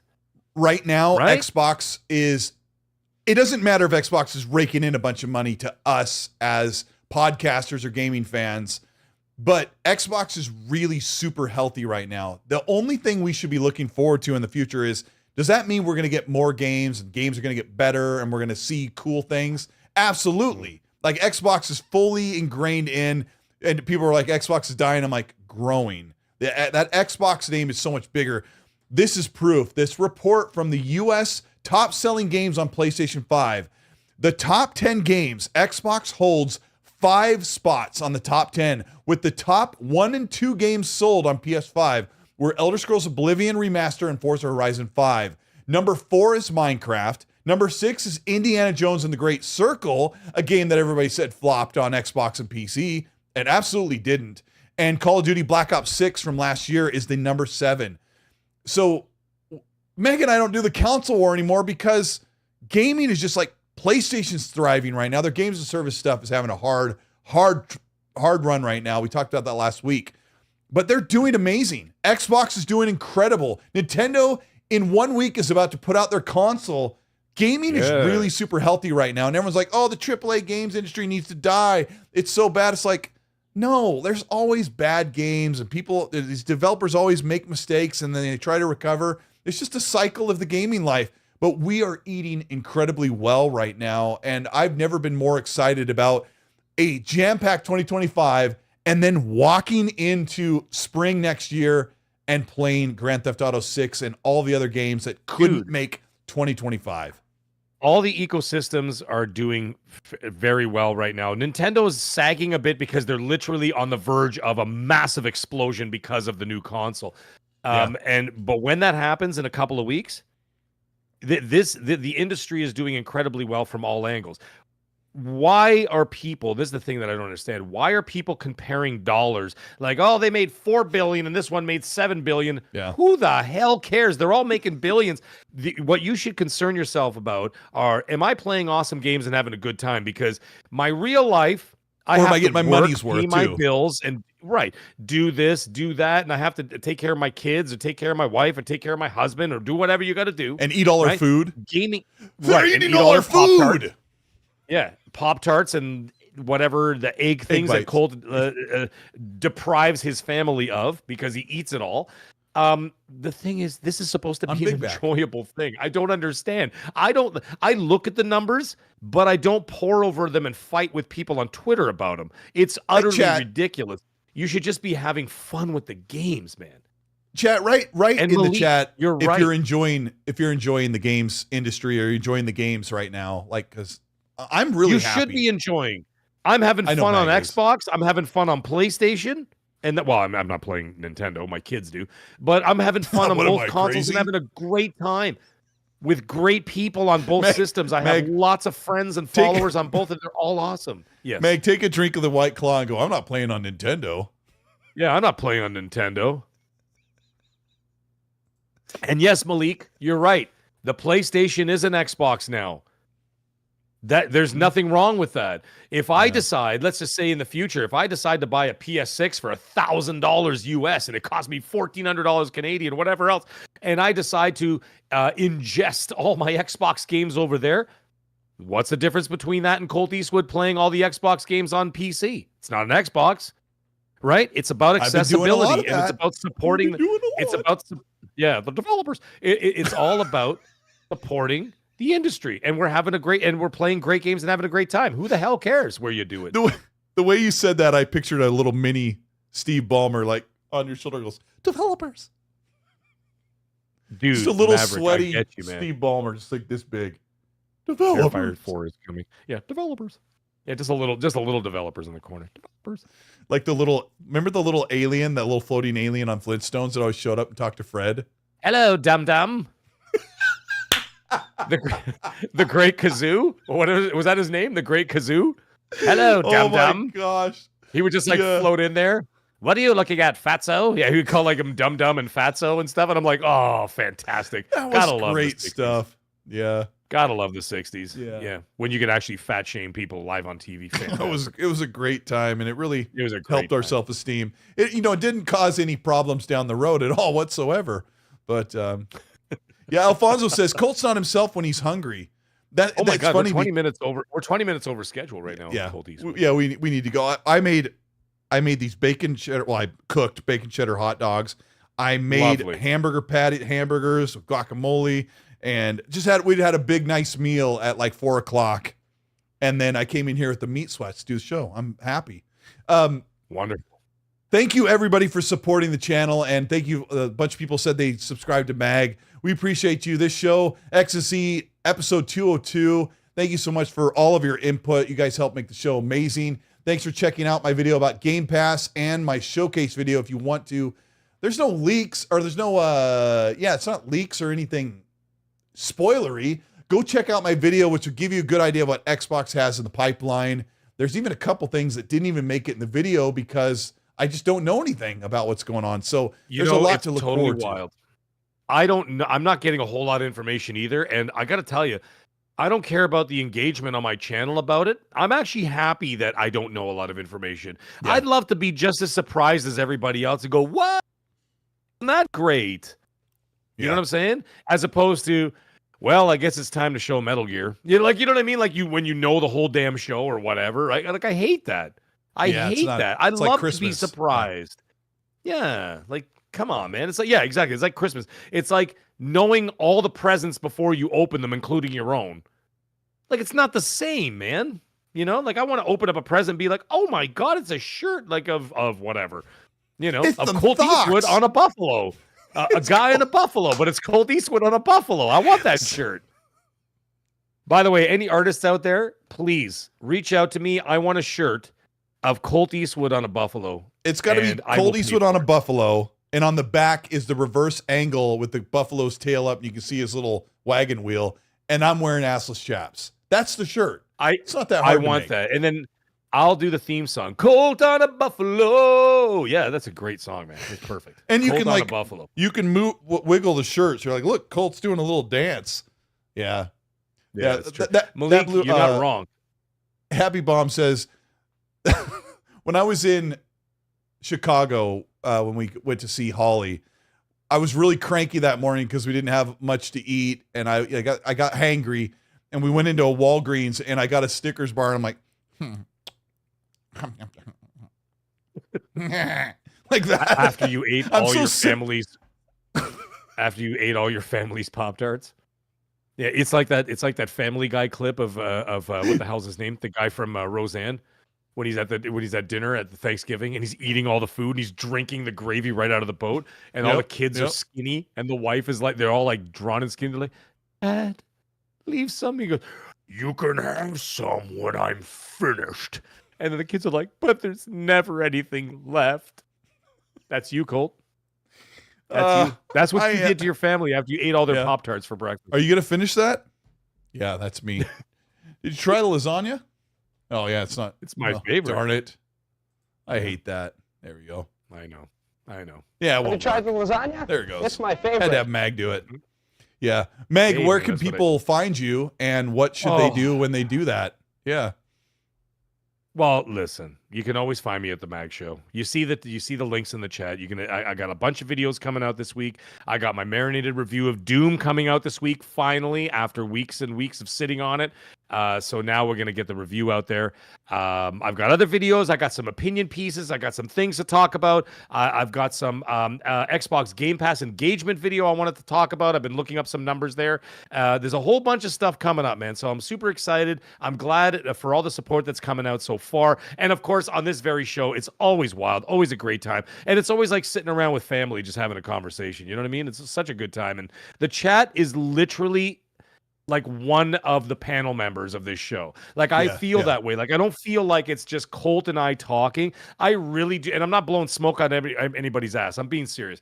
It's like, I feel like it's Colt, myself, and the chat are like three panel members on this show. And you guys are so integrally involved into the show that you're just like, you're there. You know what I mean? Like everything that you say, everything that you're part of, all the jokes, all the insults, all the funny stuff, all the not funny stuff, whatever the hell we're talking about. And it's awesome, man. We appreciate every single one of you. So, and someone make me that goddamn Colt on a buffalo shirt. I think Noisy anyway, Mofo's working on it. Yeah. Noisy Mofo had something not nice to say. Where do you want this pic sent, Meg? Noisy, I want that ASAP. Listen, Matt, dude, DM me after the show, okay? DM me after the show. appreciate But anyways, yes, you can find me on the Mag Show. You can find me on Twitter. You can find me on Xbox. I will be playing a lot of Call of Duty this week as I'm trying to prestige. I'm a couple of points away from getting the prestige. I think I'm at level 53. I will be doing some more Doom in there as I'm trying to get it, bulk up some of the levels to do my review. You can find me everywhere, man. And you can find me on PlayStation. I'm still playing Resident Evil 2 Remake. I got one trophy left to get that platinum, so I'm still going to be on there as well. But anyways, everybody, have yourself a great week. We'll see you all next week on XNC. Thank you so much. I've got one last thing to say. I'm working on a huge, major production video about one of the greatest gaming years ever, and it's going to be really special. I can't wait for that. And then check back here next week. Mag and I will be covering everything that could possibly be at the show and some surprises and whatever rolls in. So thank you so much for checking out the show. Hit the like button on the way out, send a comment, and have your voice heard. Ben Tom goes 1985. It's 1985. No. Yeah, that was great. Yeah, Goonies 2. Yeah, Goonies Super Mario Brothers. That was a great year. It's coming out. Yeah, thanks, guys. Hopefully I got everything. Let me make sure that I got... GameCat says, shout out to Luke Ross for his VR mod for Doom the Dark Ages. I haven't checked that out, but yeah, Goonies 2 is such a great NES game. It's so underrated. It's so fun. But yeah, thanks everybody. Like I said, you can check out our channels and hit the subscribe button here or go to Mag's in the description. We will be here next week. Mag, I'll talk to you offline. You have a lot a wonderful week, everybody. All right, see you guys later. Bye.